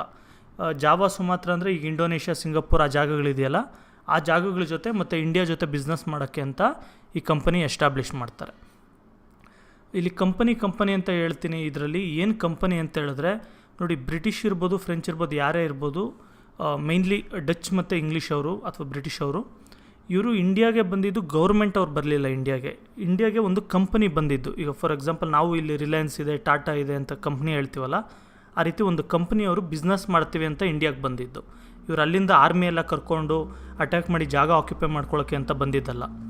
ಅದಕ್ಕೆ ಇಲ್ಲಿ ಕಂಪನಿ ಅಂತ ಯೂಸ್ ಮಾಡೋದು. ಈ ಕಂಪನಿಯವ್ರು ಬಂದು ಇಲ್ಲೆಲ್ಲ ಬಿಸ್ನೆಸ್ ಸ್ಟಾರ್ಟ್ ಮಾಡೋಕ್ಕೆ ಅಂತ United East India company start ಮಾಡ್ತಾರೆ. ನೆಕ್ಸ್ಟ್ ಇವ್ರು ಏನು ಮಾಡ್ತಾರೆ, ವೇರ್ ಹೌಸಸ್ ಸ್ಟಾರ್ಟ್ ಮಾಡ್ತಾರೆ. ವೇರ್ ಹೌಸಸ್ ಅಂತ ಹೇಳಿದ್ರೆ ತುಂಬ ದೊಡ್ಡ ಗೋಡೌನ್ಸ್. ಗೋಡೌನ್ಸ್ ಅಂದರೆ ಏನಕ್ಕೆ ಯೂಸ್ ಮಾಡ್ತಾರೆ ಅಂತ ಹೇಳಿದ್ರೆ, ಈಗ ರೈತರ ಹತ್ರದಿಂದ ಕೆಲವೇನಾದರೂ ಪರ್ಚೇಸ್ ಮಾಡ್ತಾರೆ, ಕಾಟನ್ ಇರ್ಬೋದು ಅಥವಾ ಸ್ಪೈಸಸ್, ಮಸಾಲೆ ಪದಾರ್ಥ ಇರ್ಬೋದು, ಇದನ್ನೆಲ್ಲ ಪರ್ಚೇಸ್ ಮಾಡಿದ್ದನ್ನು ಸ್ಟೋರ್ ಮಾಡೋದಕ್ಕೆ ಅಂತ ಒಂದು ಜಾಗ ಬೇಕು, ಅದು ಹಾಳಾಗದೇ ಇರೋಂಥ. ಅದಕ್ಕೆ ಅಂತ ಏನು ಮಾಡ್ತಾರೆ, ಇವರು ದೊಡ್ಡ ಒಂದು ಗೋಡೌನ್ಸ್ನ ಕಟ್ತಾರೆ. ಎಲ್ಲೆಲ್ಲಿ ಕಟ್ತಾರೆ, ಸೂರತ್ ಇರ್ಬೋದು, ಬ್ರೋಚ್, ಕಾಂಬೆ, ಕೊಚ್ಚಿನ್, ನಾಗಪಟ್ಟಿನಂ, ಈ ಥರ ಎಲ್ಲ ಒಂದೊಂದು ಚಿಕ್ಕ ಚಿಕ್ಕ ಊರುಗಳಿರುತ್ತೆ ಇಂಡಿಯಾದಲ್ಲಿ. ಆ ಊರುಗಳಲ್ಲೆಲ್ಲ ಅಲ್ಲಲ್ಲಿ ಈ ಥರ ಕಟ್ಕೊಳ್ತಾರೆ. With this they broke monopoly of Portuguese in India. ಈ ರೀತಿ ಇವರು ಒಂದು ಎಸ್ಟಾಬ್ಲಿಷ್ ಆದಮೇಲೆ ಇಲ್ಲೇನಾಯಿತು, ಪೋರ್ಚುಗೀಸ್ ಅವ್ರ ಟ್ರೇಡ್ ಏನು ಟೋಟಲ್ ಟ್ರೇಡ್ ಅವರೇ ಮಾಡ್ತಾಯಿದ್ರು, ಅದರಲ್ಲಿ ಸ್ವಲ್ಪ ಪರ್ಸೆಂಟೇಜ್ ಡಚ್ ಕಡೆ ಕೂಡ ಶಿಫ್ಟ್ ಆಯಿತು. ಆದರೆ ಇವ್ರಿಗೂ ಕೂಡ ಏನಾಯಿತು, ಒಂದು ಈ ಇಂಗ್ಲೀಷ್ ಮತ್ತು ಫ್ರೆಂಚ್ ಅವ್ರ ಮಧ್ಯೆ ಅವರು ತಂದಿದ್ದಂಥ ಕಾಂಪಿಟೇಷನ್ನ ಫೇಸ್ ಮಾಡೋಕ್ಕಾಗಲಿಲ್ಲ. ಯಾಕಂದರೆ ಅವ್ರಿಗೆ ತುಂಬ ರಿಸೋರ್ಸಸ್ ಇತ್ತು. ನೀವು ನೋಡ್ಬೋದು, ದೇಶಗಳು ನೋಡ್ಬೋದು, ಬೇಕಾದರೆ ನಾನು ಹೇಳ್ತೀನಿ. ನೋಡಿರಿ, ಇದು ಸ್ಪೈನ್ ಇದೆ. ಸ್ಪೈನ್ ಅವ್ರು ಏನು ಇಂಡಿಯಾಗೆ ಅಷ್ಟು ಬರಲಿಲ್ಲ, ಅವ್ರು ಅಮೇರಿಕಾಸ್ ಕಡೆ ಹೋದರು. ಪೋರ್ಚುಗಲ್ ಅವರು ಇಂಡಿಯಾಗೆ ಬಂದರು. ಇವರು ತುಂಬ ಚಿಕ್ಕ ದೇಶ. ಮತ್ತು ಕೆಲವು ಹಿಸ್ಟ್ರಿಯಲ್ಲಿ ಒಂದು ಸ್ವಲ್ಪ ಟೈಮಲ್ಲಿ ಏನಾಗುತ್ತೆ, ಈ ಪೋರ್ಚುಗಲ್ನ ಈ ಸ್ಪೈನ್ ಅವರೇ ಆಕ್ಯುಪೈ ಮಾಡ್ಕೊಂಬಿಟ್ಟಿರ್ತಾರೆ. ಅದರಿಂದ ಇವ್ರ ಸ್ವಂತ ಎಕ್ಸಿಸ್ಟೆನ್ಸೇ ಹೋಗ್ಬಿಟ್ಟಿರುತ್ತೆ. ಅದರಿಂದ ಇವರು ಇಂಡಿಯಾದಲ್ಲಿ ಪೋರ್ಚುಗೀಸ್ ಅಷ್ಟು ಬೆಳೆಯೋಕ್ಕಾಗಲಿಲ್ಲ. ನೆಕ್ಸ್ಟು ಫ್ರಾನ್ಸ್ ಅಂದರೆ ಈ ಜಾಗ ಇದಿಷ್ಟು ಫ್ರಾನ್ಸ್ ಅಂತಾರೆ. ಬ್ರಿಟನ್ ಅಂತ ಹೇಳಿದ್ರೆ ಇಷ್ಟು ಇಂಗ್ಲೆಂಡ್, ಬ್ರಿಟನ್ ಎಲ್ಲ ಒಂದೇ ನಿಮ್ಮ ಲೆವೆಲ್ಗೆ. ಇಷ್ಟು ಜಾಗ ಇವ್ರ ಮಧ್ಯೆ ಈ ಚಿಕ್ಕ ಪುಟ್ಟ ದೇಶ, ಈ ಹಾಲೆಂಡ್ಸ್ ಇದೆ ಅಥವಾ ನೆದರ್ಲ್ಯಾಂಡ್ಸ್ ಏನಿದೆ, ಇವರು ಮತ್ತು ಪೋರ್ಚುಗಲ್ ಅವರು ಇವರಿಬ್ಬರ ಮಧ್ಯೆ ಇರೋವಂಥ ಕಾಂಪಿಟೇಷನ್ನ ಫೇಸ್ ಮಾಡೋಕ್ಕೆ ಆಗಲಿಲ್ಲ. ನೆಕ್ಸ್ಟ್ ತುಂಬ ಇಂಪಾರ್ಟೆಂಟ್ ನಮಗೆ, ಇಲ್ಲಿವರೆಗೂ ಡಚ್ ಮತ್ತು ಪೋರ್ಚುಗೀಸ್ ಬಂದರು, ಒಂದು ಸ್ವಲ್ಪ ಇದ್ದರು, ಅಷ್ಟೇ ಗೊತ್ತು ನಮಗೆ. ಆದರೆ ನೋಡಿ, ಡಚ್ ಅವ್ರು ಏನು ಮಾಡ್ತಾರೆ, ಲಾಸ್ಟಿಗೆ ಇದೊಂದು ಹೇಳೋದು ಮರ್ತದೆ. ಇವರು ಸ್ಪೈಸ್ ರಿಚ್ ಐಲ್ಯಾಂಡ್ಸ್ ಏನಿರುತ್ತೆ, ಈ ಸಿಂಗಾಪುರ್ ಹತ್ರ ಕೆಲವು ಚಿಕ್ಕ ಪುಟ್ಟ ಐಲ್ಯಾಂಡ್ಗಳಿರುತ್ತೆ, ಅದು ಮಾಲ್ದೀವ್ಸ್, ಈ ಥರ ಏರಿಯಾಸ್ಗಳಿಗೆ ಇವರು ಶಿಫ್ಟ್ ಆಗಿ ಹೋಗ್ತಾರೆ. ನೆಕ್ಸ್ಟ್ ಇಂಗ್ಲೀಷ್ ಬರ್ತಾರೆ. ಇಂಗ್ಲೀಷ್ ಮತ್ತು ಫ್ರೆಂಚ್ ಅವರು ತುಂಬ ಇಂಪಾರ್ಟೆಂಟ್. ನಾವು ಕೇಳಿರ್ಬೋದು, ಬ್ರಿಟಿಷ್ ಅವರಿಂದ ಇಂಡಿಪೆಂಡೆನ್ಸ್ ತೊಗೊಂಡ್ವಿ, ಅದೆಲ್ಲ ಕೇಳ್ತೀರಾ. ಬ್ರಿಟಿಷ್, ಇಂಗ್ಲೀಷ್ ಇದೆಲ್ಲ ಒಂದೇ. ಇಂಗ್ಲೀಷ್ ಅವ್ರು ಬರ್ತಾರೆ ಇಂಡಿಯಾಗೆ ಯಾವಾಗ ಅಂದರೆ 1600ನೇ ಇಸ್ವಿಯಲ್ಲಿ ಡಿಸೆಂಬರ್ 31 ಈ ಇಂಗ್ಲೆಂಡ್ನ ರಾಣಿ ಯಾರಿರ್ತಾರೆ, ಕ್ವೀನ್ ಎಲಿಜಬೆತ್ ಅಂತ, ಅವರು ಒಂದು ಕಂಪನಿಗೆ ಪರ್ಮಿಷನ್ ಕೊಡ್ತಾರೆ. ಈಗ ಇಲ್ಲಿ ಕೂಡ ನಾವು ಕಂಪ್ನಿಗಳು ಏನಾದರೂ ಸ್ಟಾರ್ಟ್ ಮಾಡಬೇಕಂದ್ರೆ ಪರ್ಮಿಷನ್ ತೊಗೊಳ್ತೀವಲ್ಲ ಗೌರ್ಮೆಂಟಿಂದ, ಅದೇ ರೀತಿ ಒಂದು ಈಸ್ಟ್ ಇಂಡಿಯಾ ಕಂಪನಿ ಅಂತ ಒಂದು ಕಂಪನಿ ಸ್ಟಾರ್ಟ್ ಮಾಡ್ತಾರೆ ಜನಗಳು ಅಥವಾ ಕೆಲವು ಬಿಸ್ನೆಸ್ ಮ್ಯಾನ್ಗಳು. ಅವರು ಪರ್ಮಿಷನ್ ತೊಗೊಳ್ತಾರೆ ಎಲಿಜಬೆತ್ ಹತ್ರ. ಏನಕ್ಕೆ ಅಂತ ಹೇಳಿದ್ರೆ ಈಸ್ಟರ್ನ್ ಕಂಟ್ರೀಸ್ ಇಂಡಿಯಾ, ಚೈನಾ ಇರ್ಬೋದು ಮತ್ತು ಬೇರೆ ಬೇರೆ ಏನು ಜಾಗಗಳಿದೆ ಆ ಜಾಗಗಳ ಜೊತೆ ಟ್ರೇಡ್ ಮಾಡೋದಕ್ಕೆ ಅಂದರೆ ಬಿಸ್ನೆಸ್ ಮಾಡೋದಕ್ಕೆ ಅಂತ 15 ವರ್ಷಕ್ಕೆ ಇವರು ಲೈಸೆನ್ಸ್ ತೊಗೊಳ್ತಾರೆ, ಟ್ರೇಡ್ ಲೈಸೆನ್ಸ್. ಈ ಕಂಪನಿ ಬಂದು ಆದರೆ ಫಾರ್ಮಲಿ ಬಿಸ್ನೆಸ್ ಸ್ಟಾರ್ಟ್ ಮಾಡೋ ಅಷ್ಟರಲ್ಲೇ 1618 ಆಗುತ್ತೆ. ನೀವು ಕೇಳ್ಬೋದು ಸರ್ 15 ವರ್ಷಕ್ಕೆ ಪರ್ಮಿಷನ್ ಇದೆ ಮತ್ತು ಇಲ್ಲಿ 3 ವರ್ಷ ಜಾಸ್ತಿ ಆಗಿಬಿಡಿದೆ ಅಂದರೆ ಪರ್ಮಿಷನ್ನ ರಿನ್ಯೂ ಮಾಡ್ಕೊತಾ ಇರ್ತಾರೆ. ಅದಕ್ಕೆ 1680 ಈ ಕಂಪನಿ ಬಿಸ್ನೆಸ್ ಮಾಡೋದನ್ನು ಸ್ಟಾರ್ಟ್ ಮಾಡುತ್ತೆ. ಅಂದರೆ ಪರ್ಮಿಷನ್ 1600 ತೊಗೊಂಡ್ರೂ ಕೂಡ ಎಷ್ಟೊಂದು ಕೆಲಸ ಕಾರ್ಯಗಳಿರುತ್ತಲ್ವ, ಅವರು ಶಿಪ್ಗಳು ತೊಗೊಳೋದಿರ್ಬೋದು, ಎಂಪ್ಲಾಯೀಸ್ನ ರಿಕ್ರೂಟ್ ಮಾಡ್ಕೊಳ್ಳೋದು, ಇದೆಲ್ಲ ಆಗಿ ಅಷ್ಟು ವರ್ಷ ಆಗಿಬಿಡುತ್ತೆ. ನೋಡಿ, ಮೊಘಲ್ ಎಂಪರರ್ ಒಬ್ಬ ವ್ಯಕ್ತಿ ಇರ್ತಾನೆ ಜಹಾಂಗೀರ್ ಅಂತ. ಈ ವ್ಯಕ್ತಿ ಇಂಗ್ಲೀಷ್ ಅವ್ರಿಗೆ ಪರ್ಮಿಷನ್ ಕೊಡ್ತಾನೆ. ಏನಕ್ಕೆ ಅಂದರೆ ಸೂರತ್ ಅಂತ ಒಂದು ಜಾಗ ಇರುತ್ತೆ ಗುಜರಾತ್ ಹತ್ರ. ಆ ಜಾಗದ ಹತ್ರ ಒಂದು ವೇರ್ ಹೌಸ್, ಇವ್ರದ್ದೇ ಆದಂಥ ಒಂದು ಗೋಡೌನ್, ಅದನ್ನು ಮತ್ತು ಒಂದು ಫ್ಯಾಕ್ಟ್ರಿ ಏನಾದರೂ ಬೇಕು ಅಂದರೆ ಸ್ಟಾರ್ಟ್ ಮಾಡ್ಕೊಳ್ಳೋಕ್ಕೆ ಅಂತೇಳ್ಬಿಟ್ಟು ಪರ್ಮಿಷನ್ ಕೊಡ್ತಾನೆ. 1617 ಏನಾಗುತ್ತೆ, ಸರ್ ಥಾಮಸ್ ರೋ ಅನ್ನೋಂಥ ವ್ಯಕ್ತಿ ಜಹಾಂಗೀರ್ ಕೋರ್ಟಿಗೆ ಬರ್ತಾನೆ. ಬಂದು ಏನಕ್ಕೆ ಬರ್ತಾನೆ ಅಂತ ಹೇಳಿದ್ರೆ ಅಂಬಾಸಿಡರ್, ನಾವು ಇವಾಗ ಹೇಳ್ತೀವಲ್ವ ಡಿಪ್ಲೊಮ್ಯಾಟಿಕ್ ಇದರಲ್ಲಿ ಇಂಡಿಯನ್ ಅಂಬಾಸಿಡರ್ ಪಾಕಿಸ್ತಾನಲ್ಲಿರ್ತಾರೆ, ಇಂಡಿಯನ್ ಅಂಬಾಸಿಡರ್ ಅಮೆರಿಕಾದಲ್ಲಿರ್ತಾರೆ ಅಂತ. ಅದೇ ರೀತಿ ಈ ಇಂಗ್ಲೆಂಡ್ನ ಅಂಬಾಸಿಡರ್ ಆಗಿ ಥಾಮಸ್ ರೋ ಇಂಡಿಯಾಗೆ ಬರ್ತಾರೆ, ಅಂದರೆ ಮೊಘಲ್ ಕೋರ್ಟ್ಗೆ ಬರ್ತಾರೆ. Next English established factories in Agra, Ahmedabad and Broach. ಇವ್ರು ಏನು ಮಾಡ್ತಾರೆ, ಆಗ್ರಾ, ಅಹಮದಾಬಾದ್, ಬ್ರೋಚಲ್ಲೆಲ್ಲ ಫ್ಯಾಕ್ಟ್ರಿಗಳೆಲ್ಲ ಸ್ಟಾರ್ಟ್ ಮಾಡ್ತಾರೆ. 1639 ಏನಾಗುತ್ತೆ, English took Madras from the king of Chandragiri and built a strong fort called Saint George fort. ಬ್ರಿಟಿಷವರು ಅಥವಾ ಇಂಗ್ಲೀಷ್ ಅವ್ರು ಏನು ಮಾಡ್ತಾರೆ, 1639 ಮದ್ರಾಸ್ ಅಂತ ಒಂದು ಜಾಗ ಇರುತ್ತೆ, ಇವಾಗ ಚೆನ್ನೈ ಏನು ಕರಿತೀವಿ ಅದೇ ಜಾಗ. ಆ ಜಾಗನ ಚಂದ್ರಗಿರಿ ರಾಜ ಒಬ್ಬ ಇರ್ತಾನೆ, ಆ ರಾಜನ ಹತ್ರದಿಂದ ಇವರು ತೊಗೊಂಡು ಪರ್ಚೇಸ್ ಮಾಡಿಬಿಟ್ಟು ಅಲ್ಲಿ ಒಂದು ಕೋಟೆ ಕಟ್ತಾರೆ, ತುಂಬ ಸ್ಟ್ರಾಂಗ್ ಕೋಟೆ, ಸೆಂಟ್ ಜಾರ್ಜ್ ಫೋರ್ಟ್ ಅಂತ ಅದರ ಹೆಸರು. 1668 ಏನಾಗುತ್ತೆ, 1668 ಚಾರ್ಲ್ಸ್ ದಿ ಸೆಕೆಂಡ್ ಅನ್ನೋಂಥ ಒಬ್ಬ ವ್ಯಕ್ತಿ ಇರ್ತಾರೆ. ಇವನು ಪ್ರಿನ್ಸ್ ಆಫ್ ಇಂಗ್ಲೆಂಡ್. ಪ್ರಿನ್ಸ್ ಅಂದರೆ ರಾಜ ಅಲ್ಲ, ರಾಜನ ಮಗ ಅಥವಾ ನೆಕ್ಸ್ಟ್ ಇನ್ ಲೈನ್ ಮೊಮ್ಮಗ ಆ ಥರ ಇರ್ತಾರಲ್ಲ, ಅವ್ರನ್ನ ಪ್ರಿನ್ಸ್ ಅಂತ ಕರೀತಾರೆ. ಆ ಪ್ರಿನ್ಸ್ ಏನು ಮಾಡ್ತಾನೆ, ಬಾಂಬೆ ಅಥವಾ ಇವಾಗ ಮುಂಬೈ ಏನು ಕರಿತೀವಿ ಆ ಜಾಗನ ತೊಗೊಂಡು ಈಸ್ಟ್ ಇಂಡಿಯಾ ಕಂಪನಿಗೆ ಬಾಡಿಗೆಗೆ ಅಂತ ಕೊಡ್ತಾನೆ. ಏನಂದರೆ ಆಗ ಮುಂಬೈ ಅಥವಾ ಬಾಂಬೆ ಏನಿದೆ ತುಂಬ ಹಿಂದುಳಿದಂಥ ಜಾಗ, ಅಲ್ಲಿ ತುಂಬ ಚಿಕ್ಕ ಚಿಕ್ಕ ಐಲ್ಯಾಂಡ್ಗಳಿರುತ್ತೆ, ದ್ವೀಪಗಳು, ಅದು ತುಂಬ ಹಿಂದುಳಿದಂಥ ಜಾಗ, ಅದು ಸಮುದ್ರದ ಹತ್ರದಲ್ಲಿರುತ್ತೆ. ಆ ಜಾಗನ ಬರೀ 1 ವರ್ಷಕ್ಕೆ 10 ಪೌಂಡ್ಸ್, 1 ಪೌಂಡ್ ಅಂದರೆ 85 ರೂಪಾಯಿ ಇವಾಗ ಇರೋವಂಥ ಇದರಲ್ಲಿ, ಅಂದರೆ ನೀವು ಲೆಕ್ಕ ಹಾಕ್ಬೋದು 850-900 ರೂಪಾಯಿಗೆ 1 ವರ್ಷಕ್ಕೆ ಬಾಡಿಗೆಗೆ ಅಂತೇಳ್ಬಿಟ್ಟು ಕೊಡ್ತಾನೆ. ಆ ಕಾಲಕ್ಕೆ ಅದೊಂದು ಸ್ವಲ್ಪ ಕನ್ಸಿಡ್ರಬಲ್ ಅಮೌಂಟ್, ಅಂದರೆ ತುಂಬ ಏನು ಕಮ್ಮಿ ಏನಲ್ಲ ಮತ್ತು ತುಂಬ ಏನು ಜಾಸ್ತಿ ಅಲ್ಲ, normal amount. 1690 in 1690 English purchased 3 villages called Sutanuti, Calicut and Govindapur near Hooghly river and built fort William. 1690 ಬ್ರಿಟಿಷವರು ಅಥವಾ ಇಂಗ್ಲೀಷವರು 3 ಊರುಗಳನ್ನು ಪರ್ಚೇಸ್ ಮಾಡ್ತಾರೆ, ಸುಲ್ತಾನೌತಿ, ಕಾಲಿಕಟ ಮತ್ತು ಗೋವಿಂದಪುರ ಅಂತ, ಹೂಗ್ಲಿ ನದಿ ದಡದಲ್ಲಿದೆ. ಅಲ್ಲಿ ಅವ್ರು ಏನು ಮಾಡ್ತಾರೆ, ಫೋರ್ಟ್ ವಿಲಿಯಮ್ ಅಂತ ಒಂದು ಫೋರ್ಟ್ ಕಟ್ತಾರೆ. ಫೋರ್ಟ್ ಅಂದರೆ ಕೋಟೆ, ಒಂದು ಕೋಟೆ ಕಟ್ಕೊತಾರೆ. ನೆಕ್ಸ್ಟ್ ಏನು ಮಾಡ್ತಾರೆ, ಈ ಕೋಟೆ ಸುತ್ತನೇ ಒಂದು ದೊಡ್ಡ ಸಿಟಿ ಬೆಳೆದು ಬಿಡುತ್ತೆ. ಅಂದರೆ ಇವಾಗ ನೀವು ಕಲ್ಕತ್ತಾ ಅಥವಾ ಕೋಲ್ಕತ್ತಾ ಅಂತ ಏನು ಕರಿತೀವಿ ವೆಸ್ಟ್ ಬೆಂಗಾಲಲ್ಲಿ, ಅಥವಾ ವೆಸ್ಟ್ ಬೆಂಗಾಲ್ ಕ್ಯಾಪಿಟಲ್ ಆಗಿದೆ, ಆ ಕ್ಯಾಪಿಟಲ್ಲೇ ಈ ಫೋರ್ಟ್ ಸುತ್ತು ಬೆಳ್ಕೊಂಡಿರೋವಂಥದ್ದು. ಮೊದಲು ಇದೊಂದು ಕೋಟೆನ ಬ್ರಿಟಿಷರು ಕಟ್ಟಿದ್ರು, ಅದು ಸುತ್ತು ಜನಗಳೆಲ್ಲ ಸೇರಿ ಈಗ ಅಷ್ಟು ದೊಡ್ಡ ಸಿಟಿ ಆಗಿದೆ ಅದು. By 17th century the English had established Bombay, Madras and Calcutta as their presidencies. ನೋಡಿ 17th century ಅಷ್ಟರಲ್ಲಿ, ಅಂದರೆ 1600 ಹಿಡಿದು 1699ವರೆಗೂ ಆ 100 ವರ್ಷ ಏನಿದೆ ಅದನ್ನು 17th century ಅಂತಾರೆ. ಆ ಟೈಮ್ ಅಷ್ಟರಲ್ಲಿ ಇಂಗ್ಲೀಷ್ ಅವ್ರು ಏನು ಮಾಡ್ತಾರೆ, ಬಾಂಬೆ, ಮದ್ರಾಸ್ ಮತ್ತು ಕಲ್ಕತ್ತಾನ ಅವ್ರ ಮೇಯ್ನ್ ಹೆಡ್ ಕ್ವಾರ್ಟರ್ಸ್ ಥರ ಅಥವಾ ರೂಲಿಂಗ್ ಏರಿಯಾಸ್ ಮತ್ತು ಬಿಸ್ನೆಸ್ ಮಾಡೋಂಥ ಏರಿಯಾಸ್ ಥರ ಎಸ್ಟಾಬ್ಲಿಷ್ ಮಾಡ್ತಾರೆ. ಬೈ ಲೇಟ್ 18th century ಅಂದರೆ 1700ನೇ ಇಸ್ವಿಯಿಂದ 1799ನೇ ಇಸ್ವಿ, ಅಷ್ಟು 100 ವರ್ಷ ಏನಿದೆ ಅದನ್ನು 18th century ಅಂತಾರೆ. 18th century ಒಳಗೆ, ಲೇಟ್ 18th century ಅಂದರೆ ಆಲ್ಮೋಸ್ಟ್ ಆಲ್ 1760 ಆ ಟೈಪ್. ಇಂಗ್ಲೀಷ್ ಅವ್ರು ಏನು ಮಾಡ್ತಾರೆ, ಕಲ್ಕತ್ತಾನ ಅವ್ರ ಕ್ಯಾಪಿಟಲ್ ಸಿಟಿಯಾಗಿ ಮಾಡಿಕೊಂಡು ಅವ್ರು ಏನು ಮಾಡ್ತಾರೆ, ಅವ್ರದ್ದೇ ಆದಂಥ ಸಿವಿಲ್ ಕ್ರಿಮಿನಲ್ ಪ್ರೊಸೀಜರ್ಸ್ನ ಸ್ಟಾರ್ಟ್ ಮಾಡ್ತಾರೆ. ಏನು ಸಿವಿಲ್ ಕ್ರಿಮಿನಲ್ ಪ್ರೊಸೀಜರ್ಸ್ ಅಂದರೆ ಅವ್ರದ್ದೇ ಆದಂಥ ರೂಲ್ಸ್.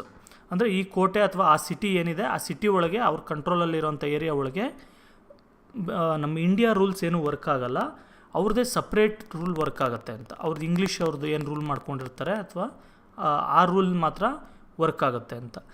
ಇದರಿಂದನೇ ಹೇಳಬೇಕು ಅಂದರೆ ಇಂಗ್ಲೀಷ್ ಅವ್ರಿಗೂ ಮತ್ತು ನಮ್ಮ ಇಂಡಿಯನ್ಸ್ಗೂ ತುಂಬ ಕ್ಲಾಶಸ್ ನಡೆಯೋದು.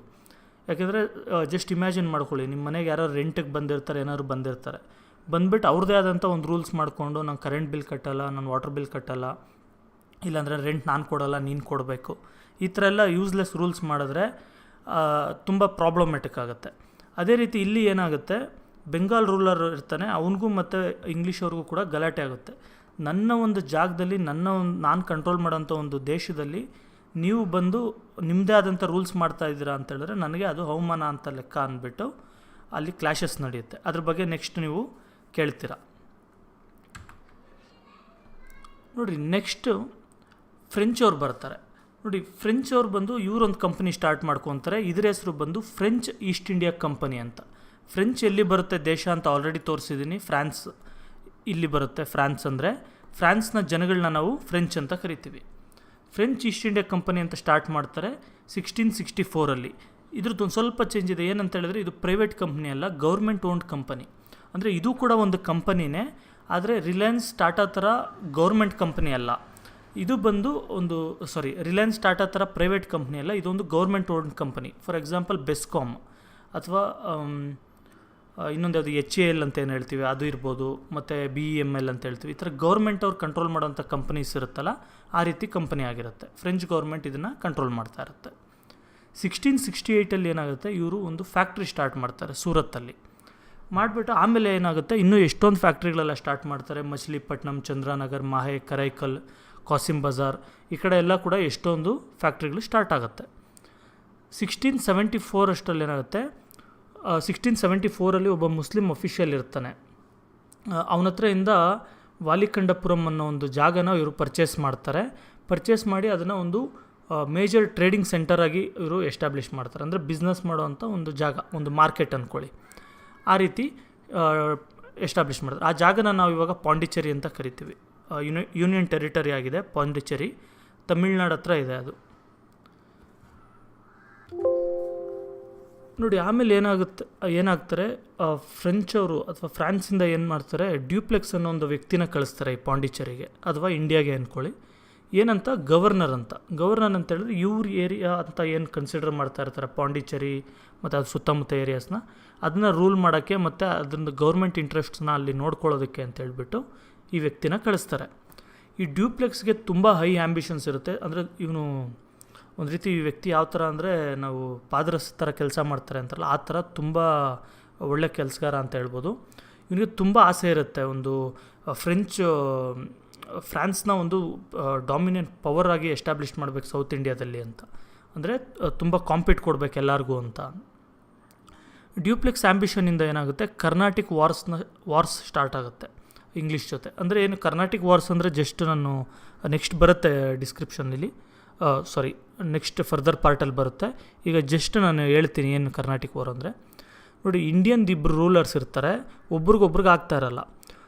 ಅವಾಗ ಏನು ಮಾಡ್ತಾರೆ, ಒಬ್ಬರ ಕಡೆಗೆ ಒಂದು ರೂಲರ್ಗೆ ಬ್ರಿಟಿಷ್ ಅವ್ರು ಸಪೋರ್ಟ್ ಮಾಡ್ತಾರೆ, ಇನ್ನೊಂದು ರೂಲರ್ಗೆ ಈ ಫ್ರೆಂಚ್ ಅವ್ರು ಸಪೋರ್ಟ್ ಮಾಡ್ತಾರೆ. ಆವಾಗ ಇವರಿಬ್ಬರು ಕಿತ್ತಾಡ್ಕೊತಾರೆ. ಅದು ಅಂದರೆ ಏನು, ಇವ್ರು ಫ್ರೆಂಚ್ಗೂ ಮತ್ತು ಇಂಗ್ಲೀಷ್ಗೂ ಇರೋಂಥ ಬಿಸ್ನೆಸ್ ಕಾಂಪಿಟೇಷನ್ ಅಥವಾ ಅವರು ಇದರಲ್ಲಿ ಏನಿರುತ್ತೆ 7 year ವಾರ್ 100 year ವಾರ್ ಅಂತ ಸುಮಾರು ನಡೀತಾ ಇರುತ್ತೆ. ಆ ಒಂದು ಕಾಂಪಿಟೇಷನ್ನ ಇಲ್ಲಿಗೆ ತಂದು ಆ ಪಾಲಿಟಿಕ್ಸ್ನೆಲ್ಲ ಇಲ್ಲಿ ಇಂಡ್ಯೂಸ್ ಮಾಡಿ ನಮ್ಮ ಜನಗಳು ಕಿತ್ತಾಡೋದಕ್ಕೆ ಇವರು ಪ್ರೋತ್ಸಾಹ ಮಾಡ್ತಾರೆ, ಎನ್ಕರೇಜ್ ಮಾಡ್ತಾರೆ. ಈಗ competition between English and French ಅಂತ ನೋಡೋಣ. ನೋಡಿ, ಪೋರ್ಚುಗೀಸ್ ಮತ್ತು ಡಚ್ ಏನು ಮಾಡ್ತಾರೆ, ಇವ್ರ ಹತ್ರ ಕಾಂಪಿಟೇಷನ್ ತಡೆಯೋಕ್ಕಾಗಲ್ಲ ಅವ್ರಿಗೆ. ಯಾಕಂದರೆ ಇವರು ತುಂಬ ರಿಸೋರ್ಸ್ಫುಲ್ ದೇಶಗಳು. ಇವ್ರ ಹತ್ರ ಮ್ಯಾನ್ ಪವರ್ ಇರುತ್ತೆ, ವೆಪನ್ಸ್ ಇರುತ್ತೆ, ಮತ್ತು ಶಿಪ್ಸ್ ಇರುತ್ತೆ, ಏನು ರಿಸೋರ್ಸ್ ಬೇಕೋ ಎಲ್ಲ ಇರುತ್ತೆ. ಅದಕ್ಕೆ ಇವ್ರ ಹತ್ರ ಇವ್ರನ್ನ ಏನು ಎದುರಾಕೊಳ್ಳೋಕ್ಕಾಗದಿದ್ದಾಗೆ ಪೋರ್ಚುಗೀಸ್ ಮತ್ತು ಡಚ್ ಆಲ್ಮೋಸ್ಟ್ ಆಲ್ ಇಂಡಿಯಾ ಬಿಟ್ಟು ಹೋಗ್ಬಿಡ್ತಾರೆ, ಸ್ವಲ್ಪ ಜಾಗ ಬಿಟ್ಟು ಪೋರ್ಚುಗೀಸ್ ಅವರು. ಲಾಸ್ಟ್ಗೆ ಏನಾಗುತ್ತೆ, ಫ್ರೆಂಚ್ ಮತ್ತು ಇಂಗ್ಲೀಷ್ ಅವ್ರು ಇಬ್ಬರು ಮಾತ್ರ ಇರ್ತಾರೆ ಇಂಡಿಯಾದಲ್ಲಿ. ಇವರು ನಾನು ತುಂಬ ಟಾಪಲ್ಲಿರಬೇಕು, ನಾನು ಟಾಪಲ್ಲಿರಬೇಕು ಅಂದ್ಬಿಟ್ಟು ಇಬ್ಬರ ಮಧ್ಯೆ ಕಾಂಪಿಟೇಷನ್ ತುಂಬ ಜಾಸ್ತಿ ಆಗಿಬಿಡುತ್ತೆ. ಇದರಿಂದ ಏನಾಗುತ್ತೆ, ಹೈದರಾಬಾದ್ ರೀಜನಲ್ಲಿ ಇವಾಗ ತಮಿಳ್ನಾಡು, ಆಂಧ್ರ ಪ್ರದೇಶ ಎಲ್ಲ ಇದೆಯಲ್ಲ, ಆ ಜಾಗದಲ್ಲಿ ಒಂದು ಗಲಾಟೆ ನಡೆಯುತ್ತೆ. ಕರ್ನಾಟಿಕ್ ಏರಿಯಾ ಅಂತ ಕರೀತಾರೆ ಆ ಕಾಲದಲ್ಲಿ. ಅಲ್ಲಿ ಒಂದು ನಾನು ಅವಾಗ ಏನು ಹೇಳಿದೆ, ನಾನು ಈ ಕಡೆ ಒಬ್ಬ ರಾಜ, ಈ ಕಡೆ ಒಬ್ಬ ರಾಜ, ಇವರಿಬ್ಬರು ಸಪೋರ್ಟ್ ಮಾಡ್ತಾರೆ ಅಂತ. ಆ ರೀತಿ ಸಪೋರ್ಟ್ ಮಾಡಿಕೊಂಡು ತುಂಬ ದೊಡ್ಡ ಜಗಳಗಳೆಲ್ಲ ಆಗುತ್ತೆ. ನೋಡಿ ಇಲ್ಲಿ ಒಂದು ಮ್ಯಾಪ್ ಕೊಟ್ಟಿದ್ದಾರೆ, ಇಂಡಿಯಾ ಮ್ಯಾಪ್.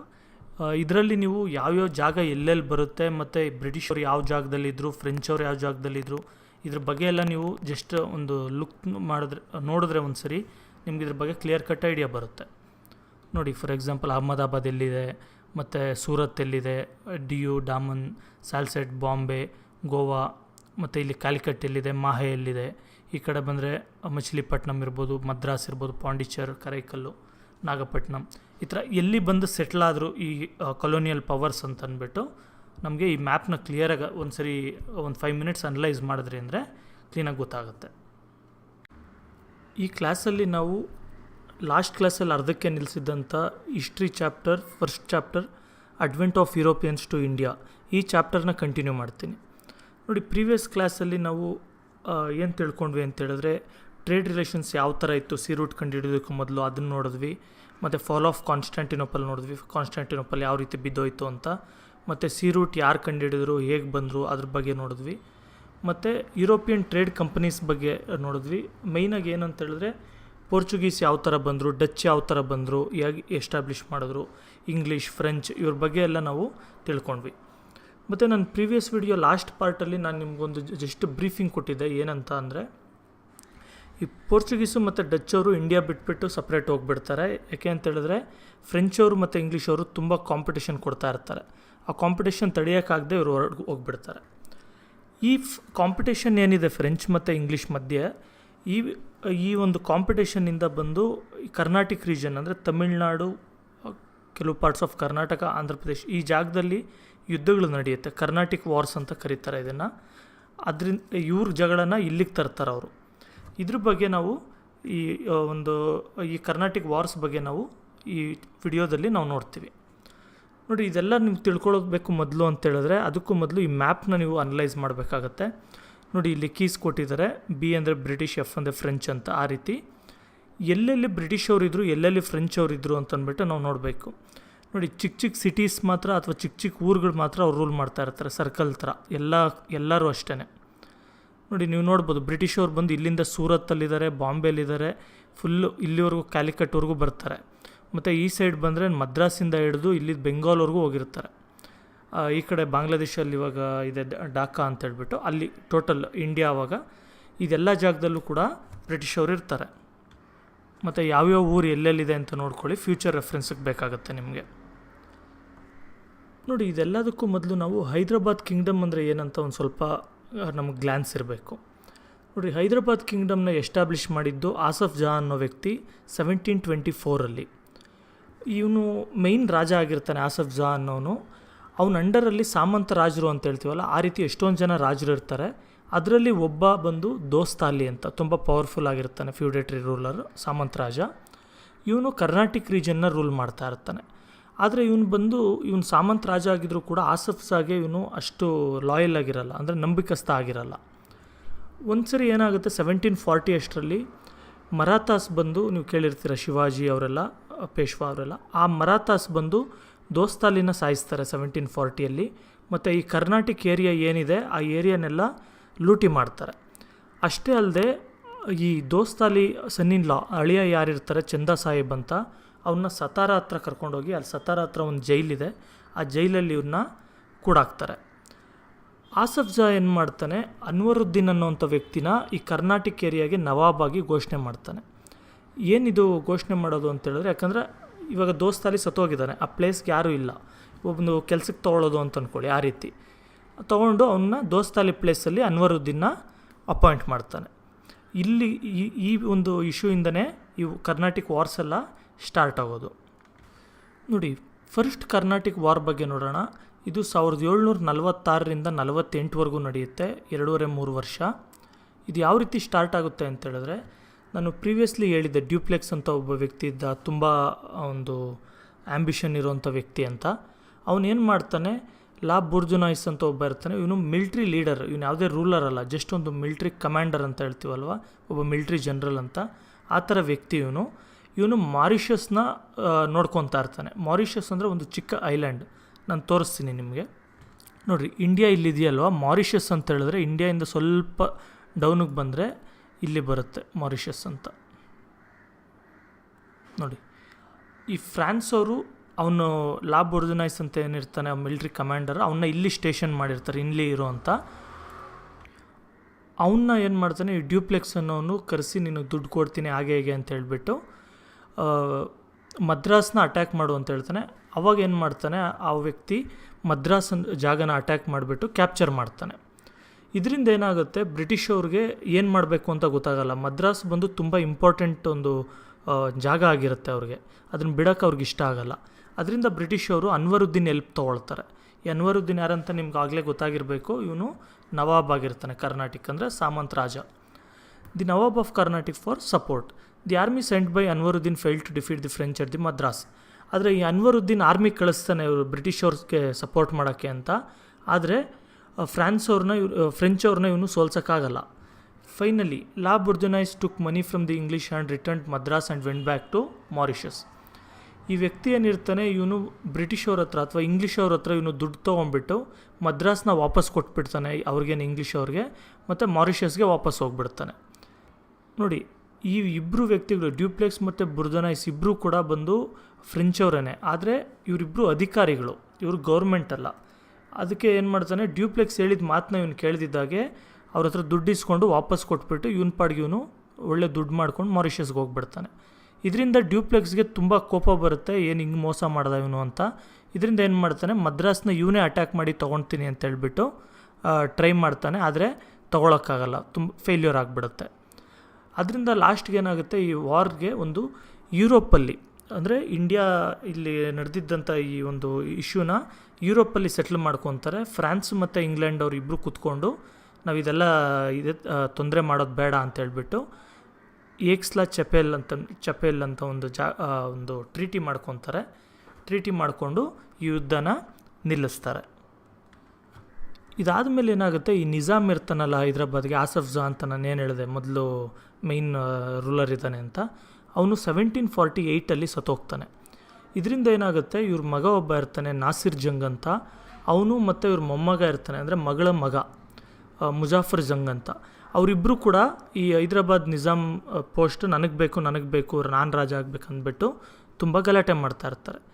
ಇದೇ ಥರನೇ ಚಂದಾ ಸಾಹಿಬ್ ಏನಿರ್ತಾನೆ ಅವನು ಮತ್ತು ಅನ್ವರುದ್ದೀನ್ ಏನಿರ್ತಾರೆ ಅವರಿಬ್ಬರ ಮಧ್ಯೆನೂ ಕೂಡ ಜಗಳ ಆಗೋಕ್ಕೆ ಸ್ಟಾರ್ಟ್ ಆಗುತ್ತೆ.